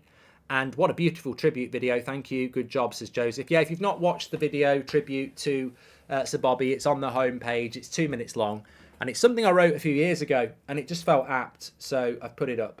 We're going to miss you, mate. Sir Bobby. He's not a mate, is he? He's a legend. The amount of times we pass the ball backwards instead of forward is astonishing. These players are just bad footballers. Simple as that, says Jayesh. This is a recurring problem for United, says Killen. Been like this for the past years. Promising players, joins, and get dragged into the mud. Exactly. What a beautiful tribute we've done that one. The amount of time we've done that one as well. I think we've caught up just about. Welcome to the Members Club, Geordie. Really appreciate your support.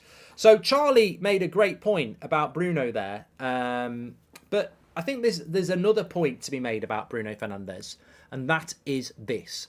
When you look at that lineup, this is not happening.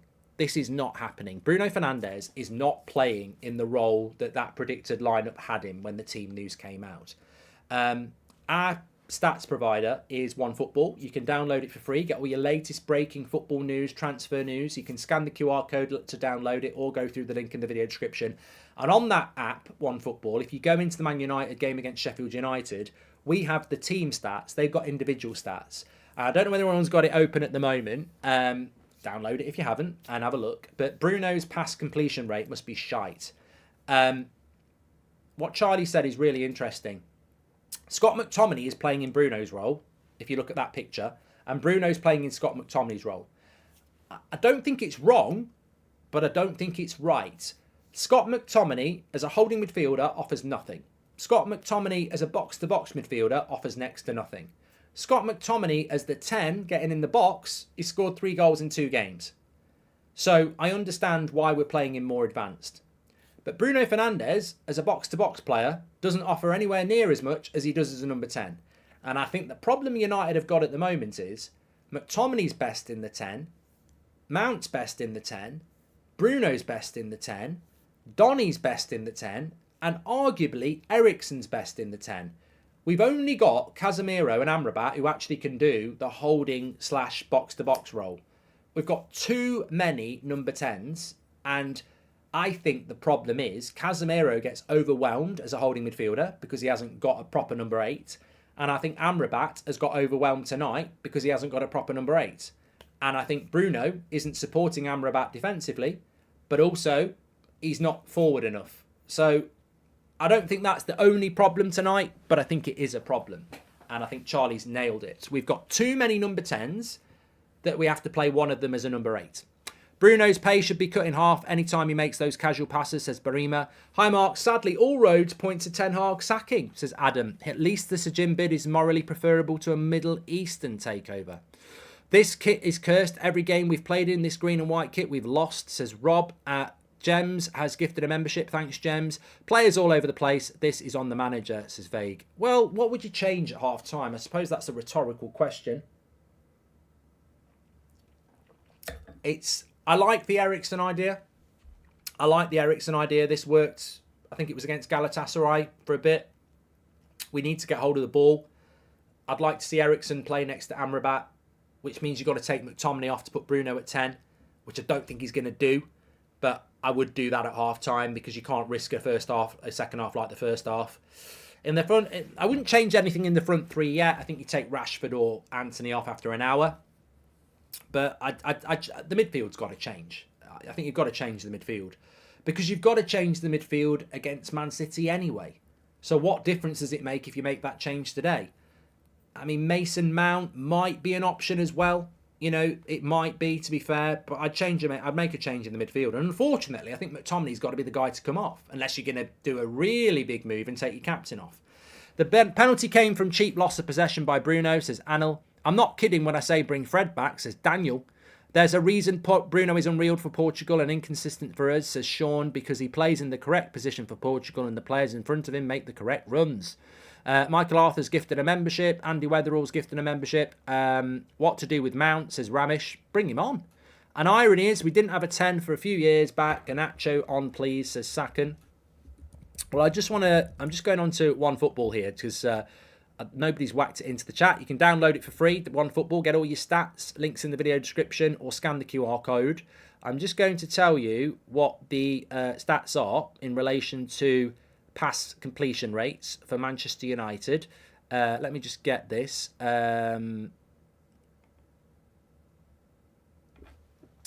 So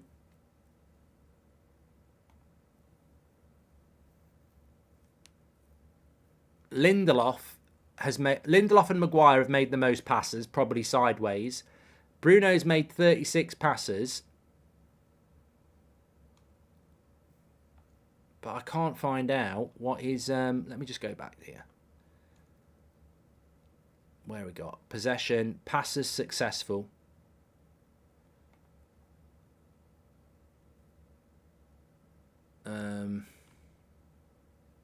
Where's Bruno? There he is.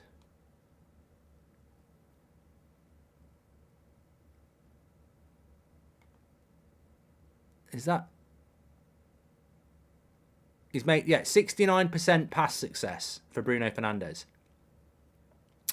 Marcus Rashford's 85, Rasmus 83, Andre Onana 85, Bruno 69% pass completion rate, which is not great, is it? Amrabat has a 78% pass success rate.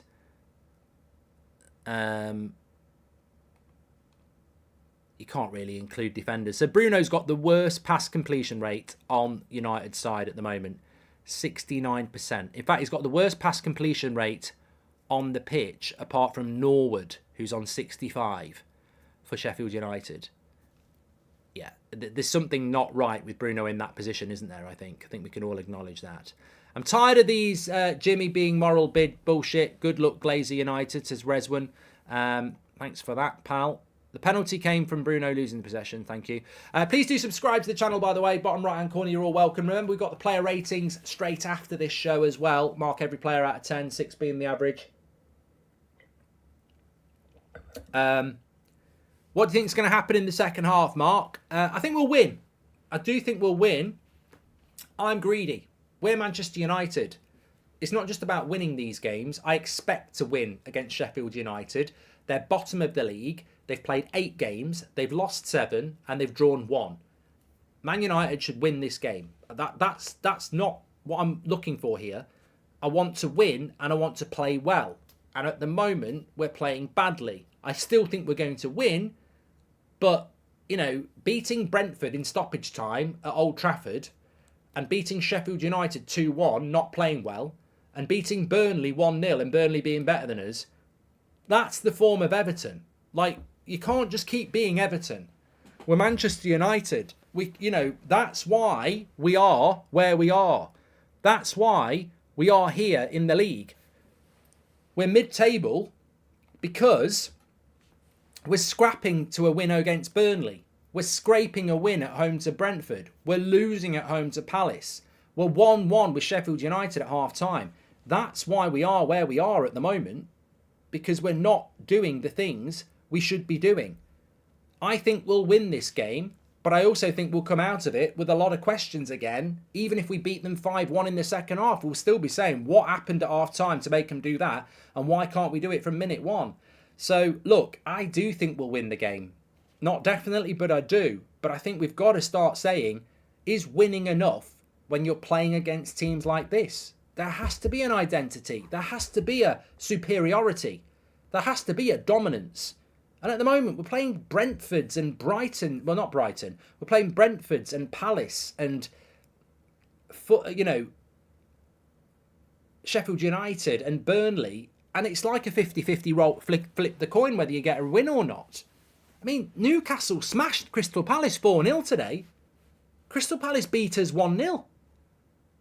We are where we are on that league table because we're just simply not good enough at the moment. And at some point, that's got to change. Or we need an explanation as to why we're not good enough at the moment. Because if we're being honest with ourselves, we do have injuries. But it's only in the back four.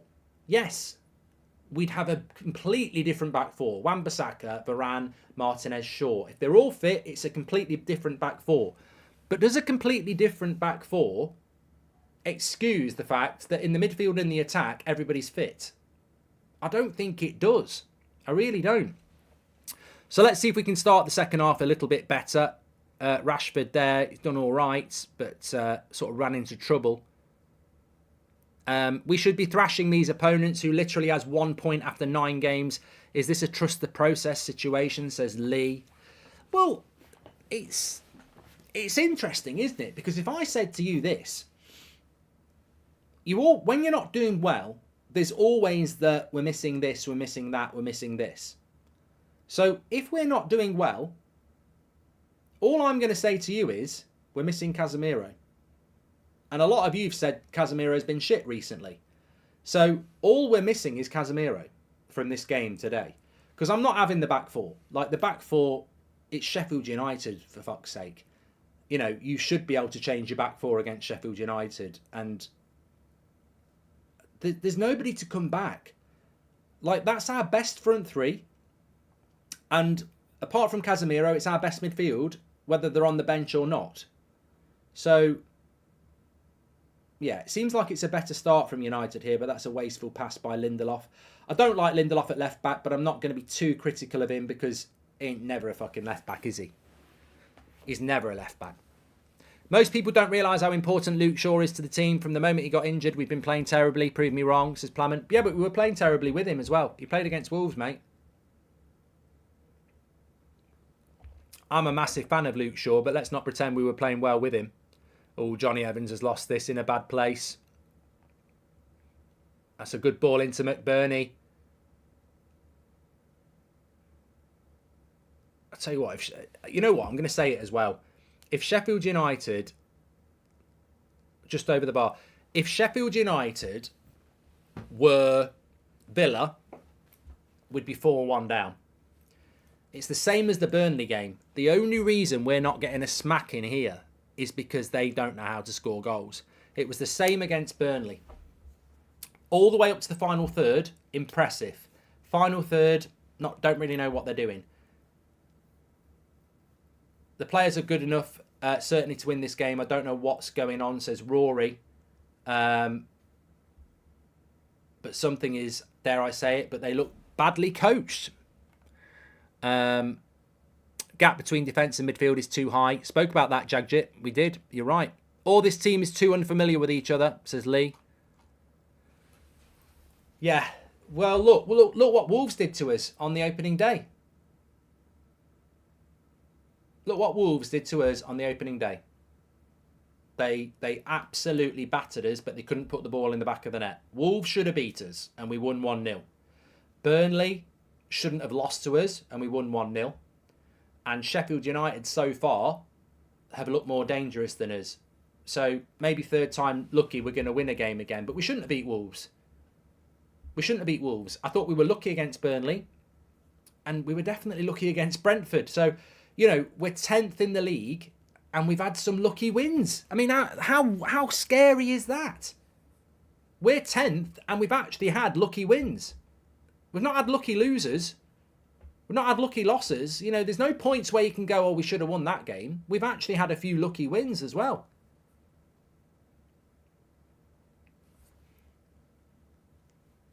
I still think we'll win this game, by the way.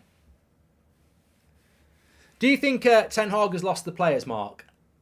I really fucking hope not, because if he has, it's the same old crew, isn't it? You know, if he has lost the players, it's the same players. And that's never acceptable. And I know, you know who it is. I know who it is. It's not going to be Anthony. It's not going to be Amrabat. You know, it's not going to be Højlund. It's not going to be his signings, is it? But something isn't right. I don't know. I don't know. Look, has he lost the players? Is it fatigue from last season? I think that's a big thing. You know, this happened to Liverpool last year. Did Klopp lose the players last year? They were unrecognisable. And I think you have to take that into account. Like, Liverpool last season were unrecognisable. Did Klopp lose them? I'm not so sure. This is a clever substitution by Sheffield United. McBurney comes off. He's not particularly quick, and they're bringing on a lad now who has got more mobility. I remember the days when we had Jemba and Richardson in the midfield, and we were still not stressed, says Lee. Joe says, what fatigue? So Liverpool last season had a bad start to the season because they played loads of games the season before. It was factual, it was evidential, it was physical. Man United played a lot of football last season and had a very, very small summer break when you consider internationals in a pre-season. Ex-Liverpool player Brewster, love it, don't you? You just fucking, you know what's going to happen here. So I think fatigue is a problem. There's no doubt that Bruno Fernandes is playing too much football. There's no doubt that Casemiro doesn't look himself. Martinez has got injured again. Varane's injured again. Luke Shaw's got injured. Wan-Bissaka's got injured. So I think you'd be a fool to think that fatigue hasn't impacted the team.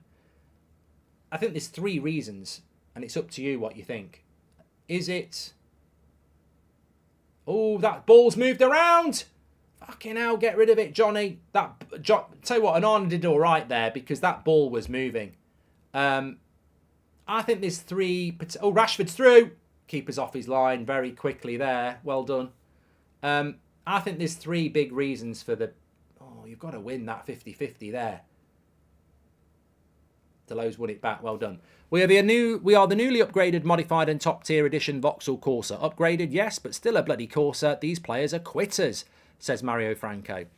I think there's 3 reasons, 3 possible reasons for United this season. Take your pick. And if you've got any more, let me know. 1, players are down tools, which I'm not actually convinced has happened. 2, it's coaching. The coaching just isn't good enough, which doesn't make sense considering what he did at Ajax. 3, it's just fatigue. The team is, struggling for energy. It could be a combination of a few of those things. It could be training and fatigue. It could be some players disillusioned and fatigue. I don't really know what the answer is, but I'd say it's one of those 3 things. I can't think of anything else. McTominay. Oh, I thought he'd done it again then. In the box. McTominay's always been brilliant in the box, He's got a lovely shot on him. It's just everything else. I mean, generally in the game itself, he's not really done anything, has he? But he has got, in the box, he's got an amazing tendency to find the target.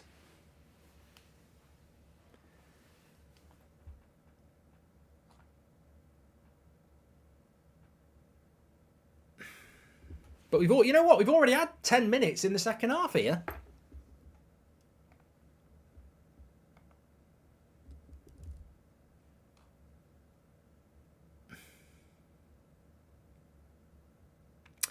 Yeah, I mean, Weeby just said, did you see what happened to Chris Basham? Isn't he Sheffield United's captain as well? So, they've lost a player. It's the cold weather, Mark, says Nobby. It's not actually that cold.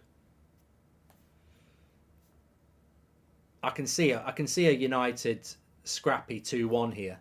I think last season United's finish was based on Rashford being in some of his best form. Even last season when he fell off, United did too, says Michael. Oh, it's a goal! Rashford! No!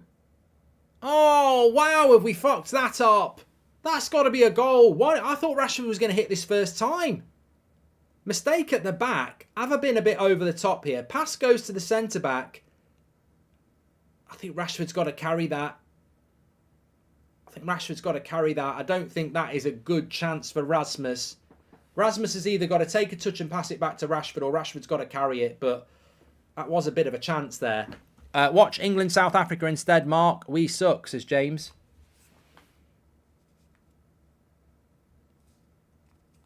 I'm not watching the rugby. I'll have a look what the score is in the rugby, but I'm not going to watch it. I think Rashford should have hit it. It's quite a good game in the rugby, I'll be fair. That was fine. Rasmus should have passed it back to Rashford, says Terso. Thanks everyone who's tuning in, by the way. Please do subscribe to the channel, bottom right-hand corner. We're only 100 away from 760,000. Bottom right-hand corner to do it. Thanks everyone for tuning in. You're very welcome on the United Stand. But so would some good football be welcome. We ain't seen any of that yet. 58% possession. The possession's gone up a little bit. I mean, come on, Sheffield. You know what? We should be scoring a goal off their mistakes. Like, with all, I don't want to dig Sheffield United out too much because they played quite well, but they are a championship side and we've got a team full of internationals. So we should be carving more opportunities than we have done thus far. It's going to be subs o'clock soon as well.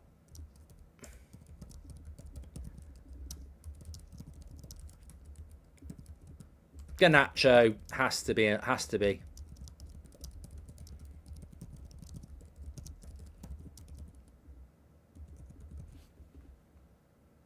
He doesn't look confident, Ten Hag, does he? Looks like Garnacho might be coming on here.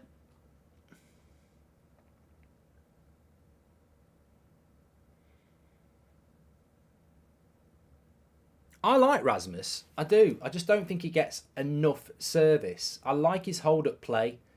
He's only 20. I think he's going to get better and better. He's got the mobility. I do like him, but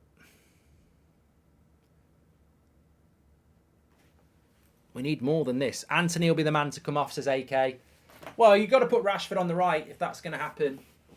Yeah, you can't. Here we go. Here we go. Anthony. Here we go. Bruno. Rashford. Oh, for fuck's sake. How's he missed that? That's a goal. That is an open goal for a player like him. That is an absolute sitter. And we've worked it well. It's good play by Anthony. He wins the ball with the press. He passes it to Bruno. It should be another assist for Bruno. He gives it to Rashford and he's missed.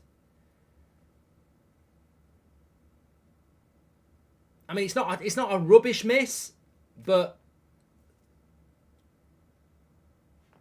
I think he should be scoring that. Different player in an England shirt. Where's that confidence? 1 goal in his last 12 Man United games, says Sky. I do think the goal's going to happen.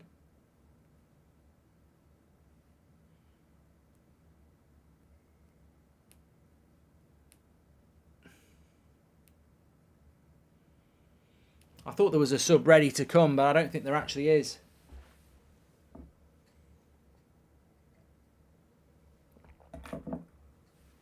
What we got? Still got half an hour to go here. This has McTominay winner written all over it, says Ali. Well, I don't know that McTominay will stay on.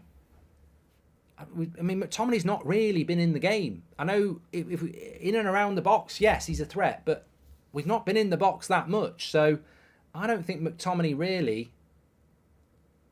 I've not really noticed McTominay a lot. So I think he might be a player to bring off. Don't worry, we're about to score. My love stick just dropped out. Scooby-Doo, says Globetrotter.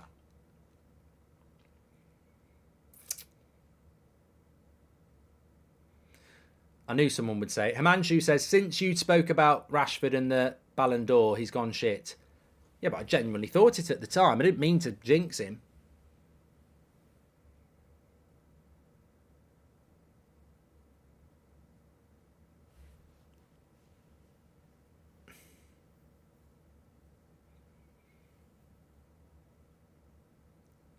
I would probably bring Varane on as well. You don't have to bring Varane on, but I probably would bring him on just to give him a bit of game time ahead of Copenhagen and the derby. We've got a good break between Copenhagen and the derby. Got Tuesday, Sunday, so I mean, there's options on the bench. You could bring Martial on, you can bring Mount on, you can bring Pellistri on.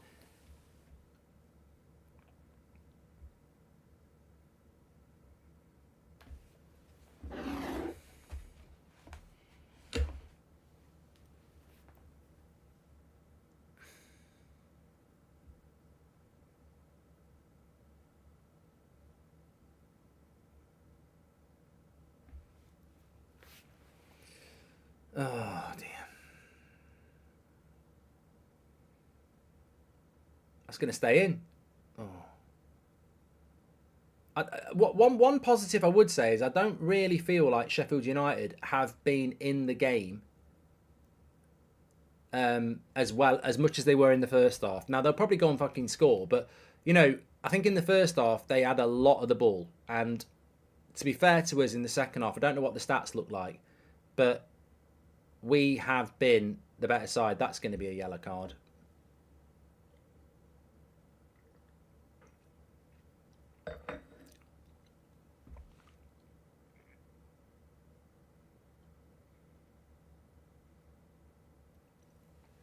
Rashford's gone shit since his new contract. Can't believe I'm saying how much we miss Wan-Bissaka. Dalot and Lindelof at fullback just don't work, says Shane.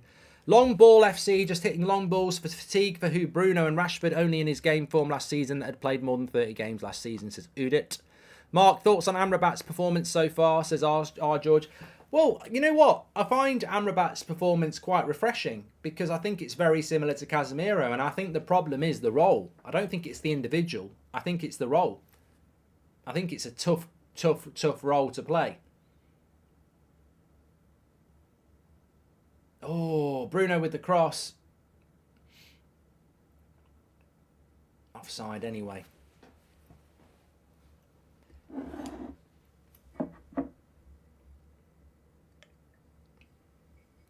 Well, it's a double substitution, Martial and Garnacho. So I presume it's going to be Højlund and Rashford.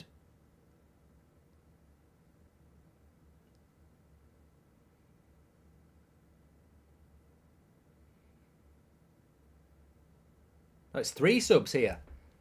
Højlund's off for Martial.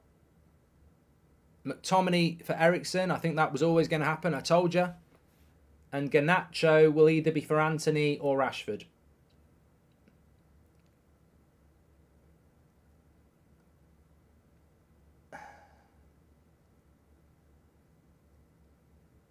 Anthony.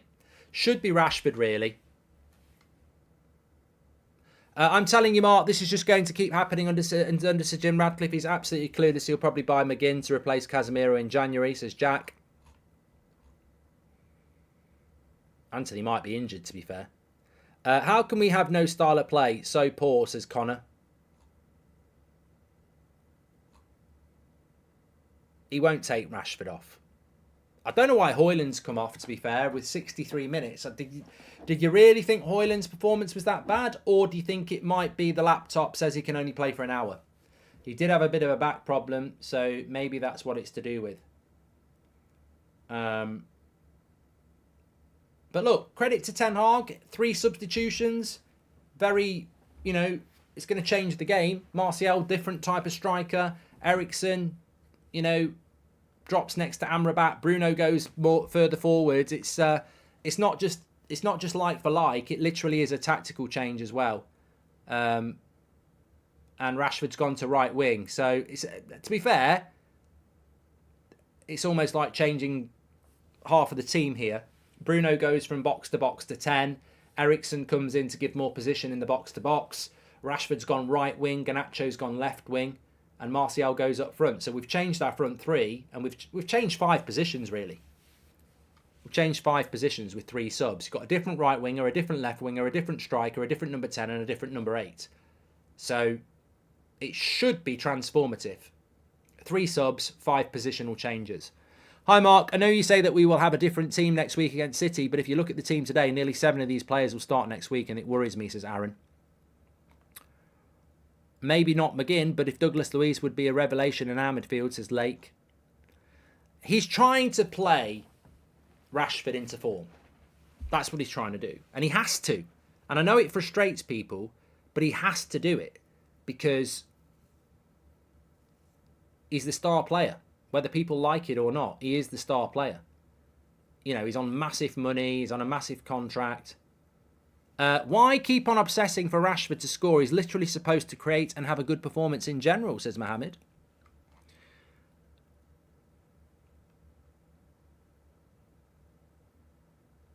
You made me look there, you cheeky bastard.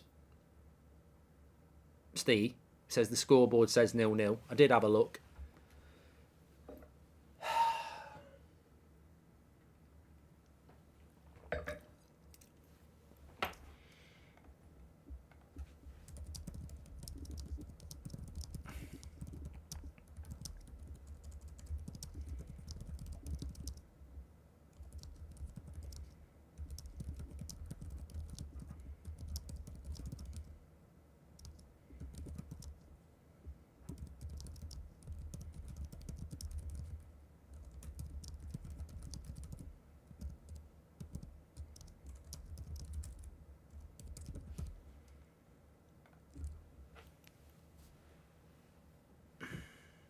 When was the last time we scored a corner? Leave it for Amrabat. Oh, he's hit the post.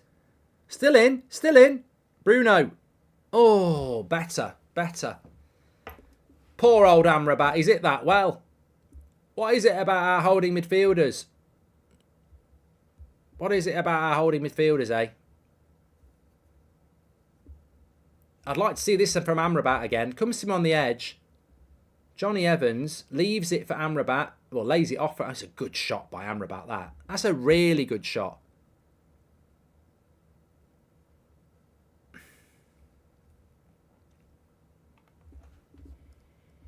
He's hit that lovely. Oh, you know, you want that to go in.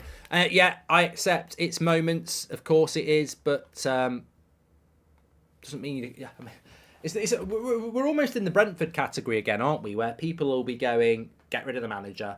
He doesn't know what he's doing. He's fucking shit. And then it's almost like they're willing us to lose. And then when we get the late winner against Sheffield United and win 2-1, you know, as much as we're bad, I want us to fucking win. Like, Newcastle spanked these Blades as delicate official. Yeah, look, it's a concern. I've just tweeted that. Burnley, Wolves, Sheffield United.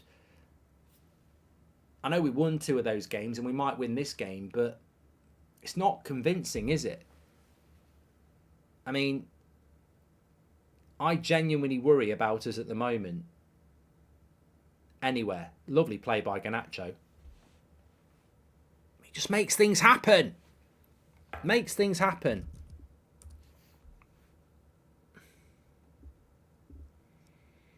What's our next fixtures? Well, obviously, we know we've got Copenhagen on Tuesday, which is a must-win game. They're all must-win games when you're Man United. They're all must-win games. This is a must-win game. Got to win this. Eriksen's getting it flowing again. Here we go. Garnacho, come on. Game changer. Game changer. Oh, he's a little bit unlucky there. Eriksen's won it back. Garnacho, Eriksen, Bruno. He's going to shoot. He can't shoot. Dalot, Eriksen, lots of space. The winner, it's going to come. You know it's going to come. Martial, oh, he's laid it off to the wrong person. Maguire, overran it. Overran it. Our next few games are Copenhagen. Then we've got Man City next Sunday afternoon. Newcastle away, at home in the Carabao Cup. Fulham away. Luton at home. So, look, there's a great opportunity for us if we can find a winner here. Manchester Derby is the Manchester Derby. Fulham away. I actually don't fancy us in that. But, you know, if you can win that, Luton at home, for fuck's sake. If you can't win that, they may as well all get the sack. So, there's the next 4 games. There's probably 9 or 10 points there if we want them. I mean, this is 3 points. Good cover by Amrabat there. Just got to be careful of the break here. Man City will fist United, says Richard. I mean, you don't need to get sexual. And, you know, that term can be quite enjoyable for some. When Martial and Eriksen are on it, it does feel like Ballers FC could be reignited. Some of the passing they can do, says SK. Martial's in. Martial on form is better than Rashford with the ball. It's just form and injury.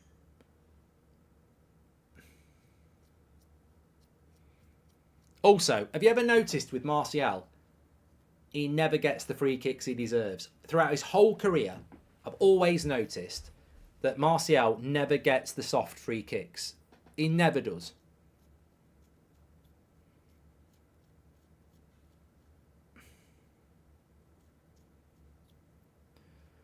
It can happen. It can happen. We can win this game. I believe it. Look what happened against Brentford. We can do this, boys. Come on. We're only 9 subscribers away from 760,000. Please do subscribe. Bottom right-hand corner to do it. Player ratings will be coming in soon as well. Mark every player out of 10, 6 being the average. Come on, boys, give it that United shine. We're so close to 3 points against the Sheffield of United.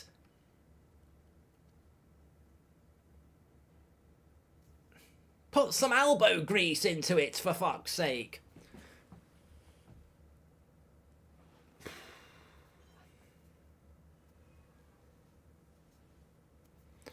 Gotham City. You know what? I'm going to be honest. I'll do the match reaction. I'll watch the fan forum, as I always do. I know I'm going to put a fucking film on because it's Saturday night, and Saturday night is meant to be about enjoyment. And as much as I'll enjoy the win when we get it, it's not been fucking entertaining, has it? This is like watching a bad film. You've got to see it through to the end, and then you get the satisfaction of watching it. But it ain't good. It ain't good, this. Again, when was the last time United played a game where you went, you know what, we were good today? There's a question for you. Get in the chat. When was the last time we had a game where you went, ooh, that was good? Man United's going to give us the bread maker, says Mike. But, well, I'm going to say this to you, Mike. A derby is a great leveller. You never know.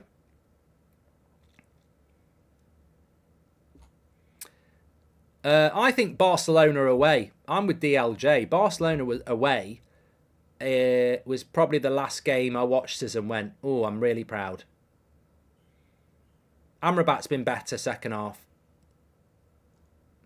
The Dark Knight, Mark, that's the perfect film, says Dead Zone. You know what? I think that's a decent shout. I mean, I think that statistically we have knocked the possession up more to where I would want it to be. Remember, it was 56% in the first half. We have had more of the ball in the second half. And now the problem is, I don't think we've had a shot on target in the second half. I'm sure we had 4 shots on target in the first half.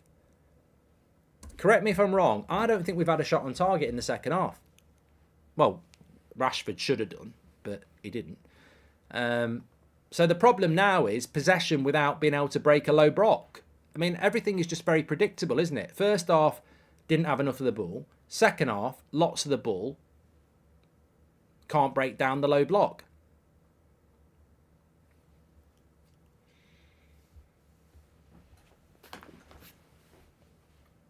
I mean, Rashford on the right wing, I don't think he'll be happy to be there.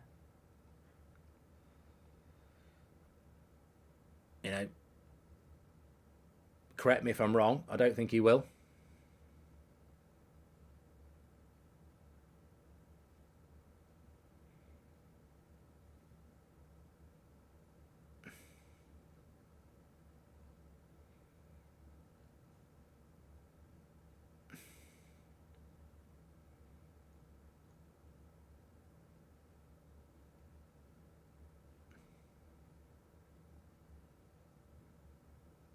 I don't know what it is that makes me feel alive.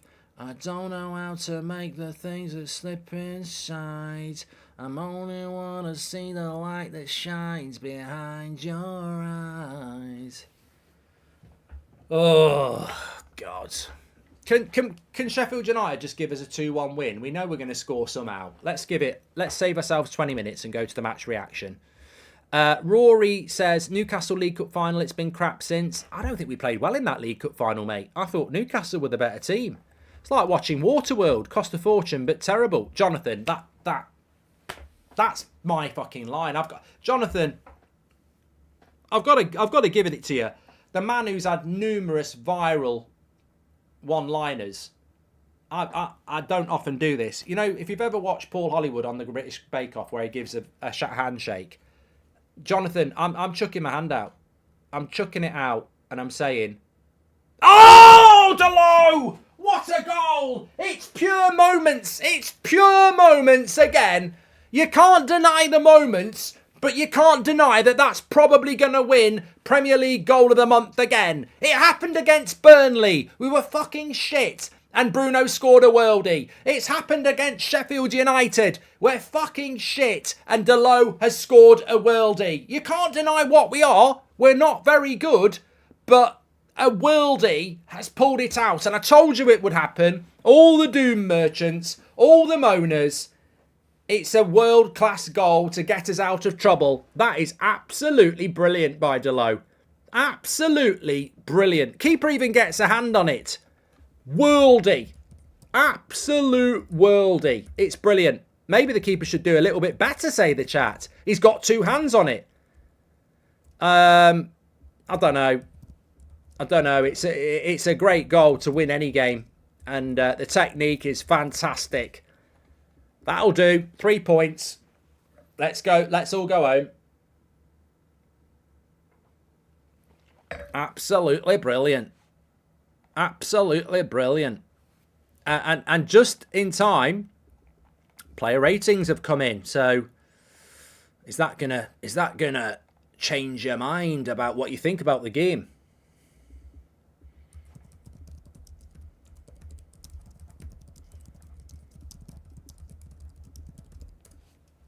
Say it's alright because we're saved by Dalot.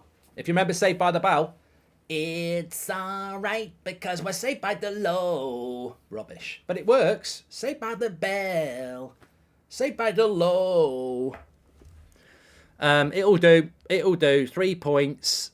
We're going to get slated. Look, we'll be slated by the rivals. We're going to get slated by our own fans, I think, again. It's shit. Teams like Sheffield United or Luton are pointless and prove that a Super League might be beneficial, says Guitar. We're basically Worldy FC. Let's just win, please. No more drama, says SK. Let me drop the player ratings link in the video description. Mark every player out of 10, 6 being the average. It's in there for you now. We've got 10 minutes to go here. It's not over yet, says Patrick. It's not over till it's over. I'll tell you that. It's nie over till it's over. You know, you got to hang in there. But,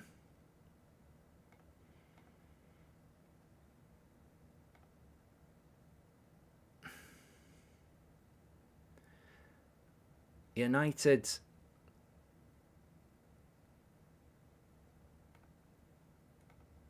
doing what I said would happen. I mean, look, I knew it would happen. Well, I don't know it's going to happen. I mean, that's very arrogant of me, but I felt it would happen. Do I feel sorry for Sheffield United, Mark? No, not really. That's a loser mentality. We need to win games of football, and you know, it's not my job to be concerned about Sheffield United. I feel that in the second half,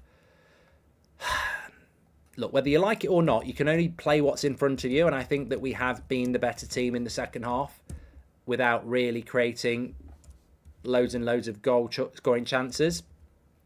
Yes, we should be doing better. But...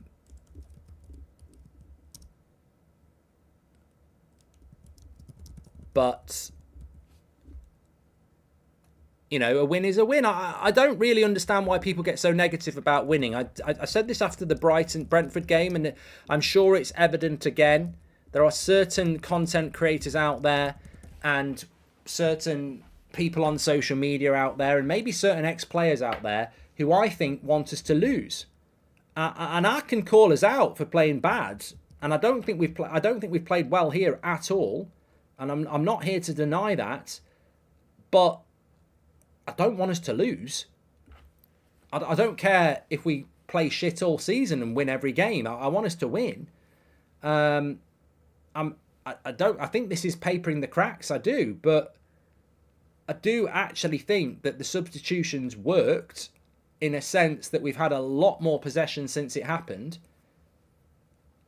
I'm very worried about this season, but I'd be very, very, very, very, very surprised if we weren't beating the likes of Sheffield United or Luton. You know, we should be beating Sheffield United and Burnley. The fact that we've had to battle so hard against Burnley and Sheffield United is massively concerning, but 3 points is 3 points, isn't it?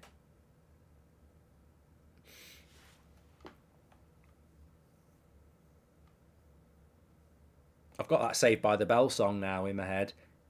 When I wake up in the morning and the dog gives out a warning, I don't think I'll ever make it on time. By the time myself and rest and I do myself the best. I don't remember the rest bit. It's alright because I'm saved by the bell, motherfucker. Yellow card for Johnny Evans. Screech, rest in peace, Screech. Been dead a few years actually. What a show that was. See, it's Saturday night. It's proper Saturday night now. This is proper Saturday night now. It's alright because we're saved by the low. God, it's almost as bad as the performance. Johnny Evans looks like he might be injured here.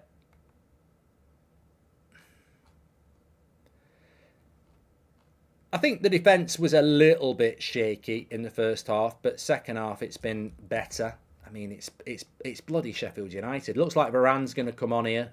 Should get us over the line now. 10 to go.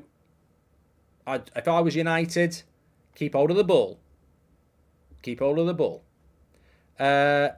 Scorp, thank you very much for being a member for 5 months. Jared's been a member for 50 months. Yeek, thank you very much for your super chat as well. I had hoped we'd win this game very convincingly. I think we all had in our own way. But such is life. It's been a bit shit. But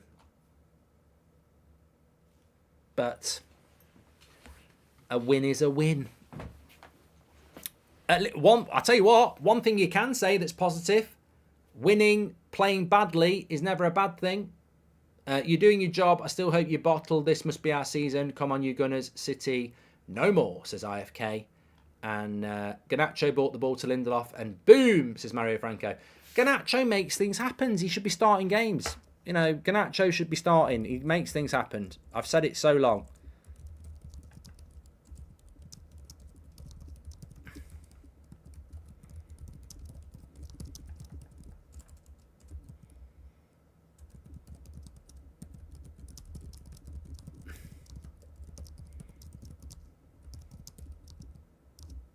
Good defensive header by Lindelof.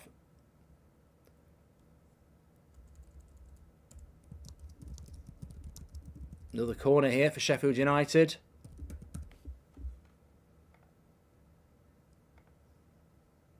We've got the height here. Oh no, McTominay's gone off. We should have the height here. Cross comes in. It's not a very good one. Here we go. Garnacho again. Look at Garnacho again. How is this guy not starting for United? He's just so smooth on the ball. Unlucky with the pass.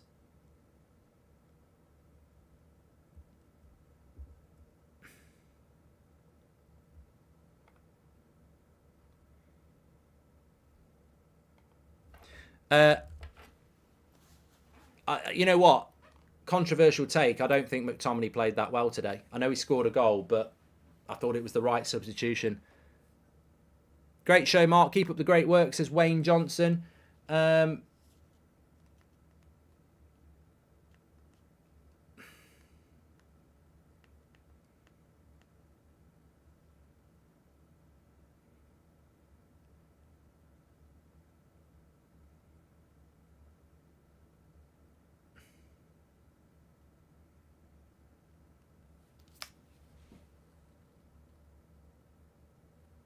Oh, it looks like South Africa are going to beat England in the rugby.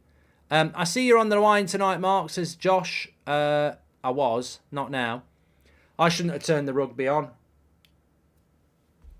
They're just about to go in front with...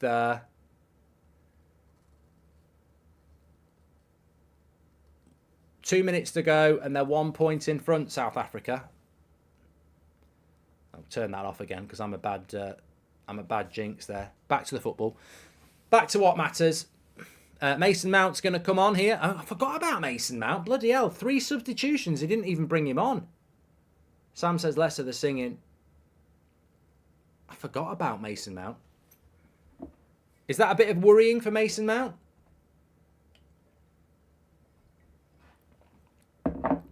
Not that he's been forgotten, but the fact that, you know, didn't start the game. 3 subs come on. Shoot, Garnacho. Oh, I thought it was in. Side netting. What a player. What a player. This guy's got to start games of football. I get clipped up on so much shit out of context. Clip me on this. Garnacho's got to start games of football for Manchester United. He's the best attacker that we've got in relation to making things happen. You can't not pick him because he's young.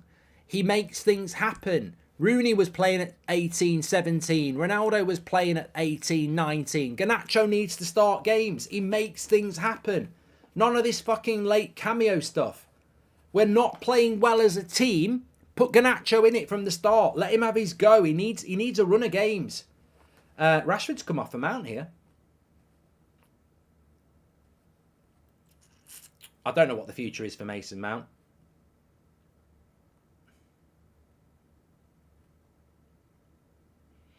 Evening, Mark. It has been 40 days since my dad passed away. Thank you for the kind words, and may Allah be with Sir Bobby, a true legend and a humble, kind man, says Mohammed.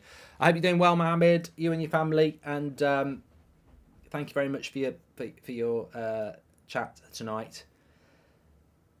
Let's just get this game done. You know, bigger games to come. Copenhagen on Tuesday. Maybe we'll see some better football there, and then the derby a week tomorrow. But it's not been pretty tonight. I think it's been better since Garnacho came on. Eriksen has given us a little bit more. As I said, those 3 substitutions actually made 5 changes to the team. And to be fair, Sheffield United haven't actually done much in the second half. It says it's all about Rashford no matter how bad he doesn't sub him, puts him on the right. It's poor from Ten Hag. He needs to be dropped, says Phil.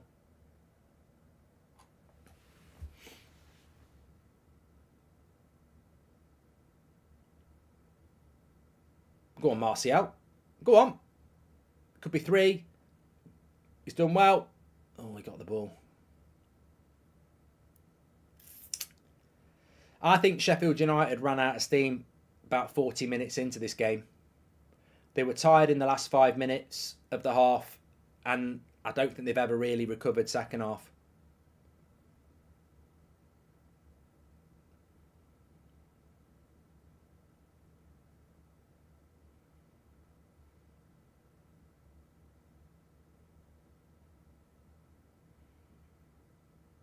Well done, Varane.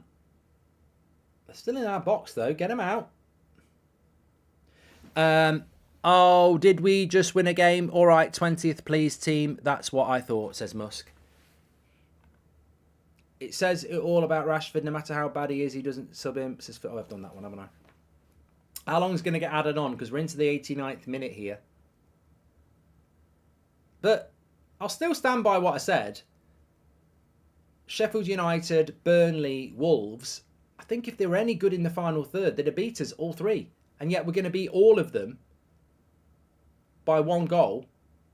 I think all 3 of them, if they were anywhere near decent in the final 3, they'd have battered us. Well, not battered us, but I think they'd have beat us.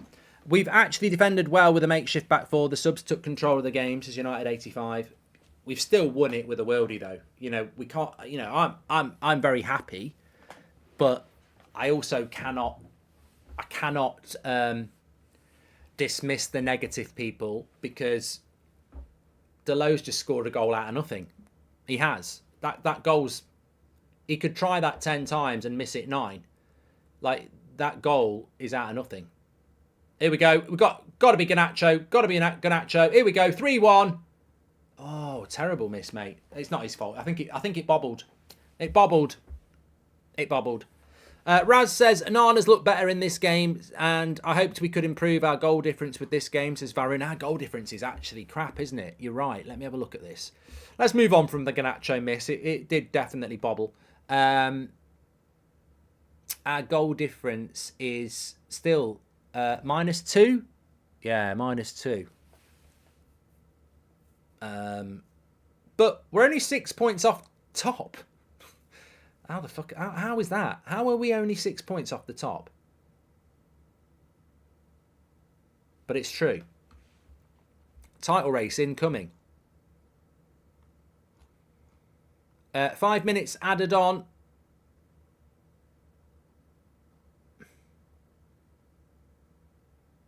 Harry Maguire's man of the match for Sky.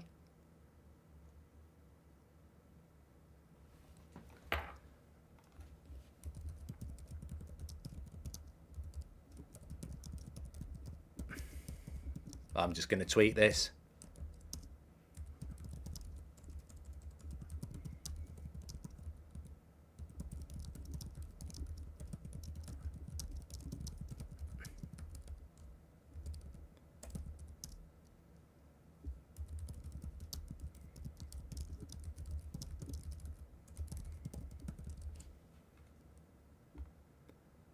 I mean, basically,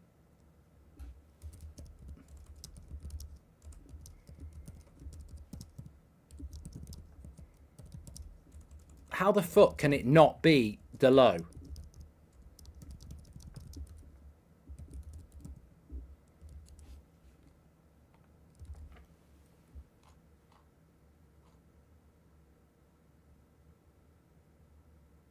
I mean, I seriously question Sky. They were coming up with some win ratio in the first half, which was based on playing 73% of his games at home against shit.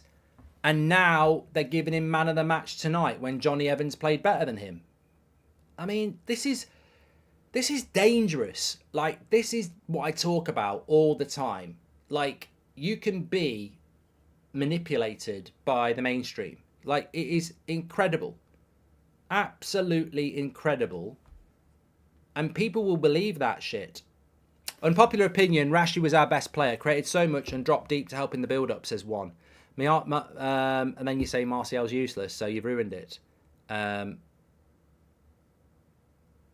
Lewis, I think Maguire played okay. Better players than Maguire, Johnny Evans, Dalot, Amrabat, Garnacho when he came on. I haven't seen this. I don't think I'd give Maguire a 6. I haven't seen this fucking dominant centre-back performance. I mean, was he not the guy who stood off and let him have that shot against Onana in the first half? I don't care, to be honest, really. I don't care enough to argue it, but I don't agree with man of the match. I think it's complete and utter propaganda. I think it's going the other way. He's not been bullied, he's not been abused, he's not been booed by Man United fans, so why is Sky going the other way? It's nonsense. He's not man of the match. I'm sorry. If we draw this game 1-1, he doesn't get man of the match. Because we've won it, they're giving him man of the match. It's bollocks. It's absolute bollocks. He's not man of the match. Johnny Evans played better than him. I think he's had a decent game, but Sheffield United absolutely dominated us in the first half. What are they on about? Oh, look, I ain't bothered. Get me another glass. I think South Africa won in the rugby by the sounds of it, but they're mistaking this chat for people who give a shit. I don't watch the rugby. I flicked it on to have a look. South Africa scored a penalty, so it's probably my fault, but I don't watch the rugby. I don't think a lot of people in here watch the rugby, so you're appealing. You're winding up the wrong people. Final whistle. We've won the game. It's 2-1. Hallelujah. The game is over. Thank fuck for that. We made a right meal out of that. Again, another worldie needed to beat another team. But Manchester United have won 2-1. Let's get over to the match reaction because life's too short and discuss it. Speak to you in a bit.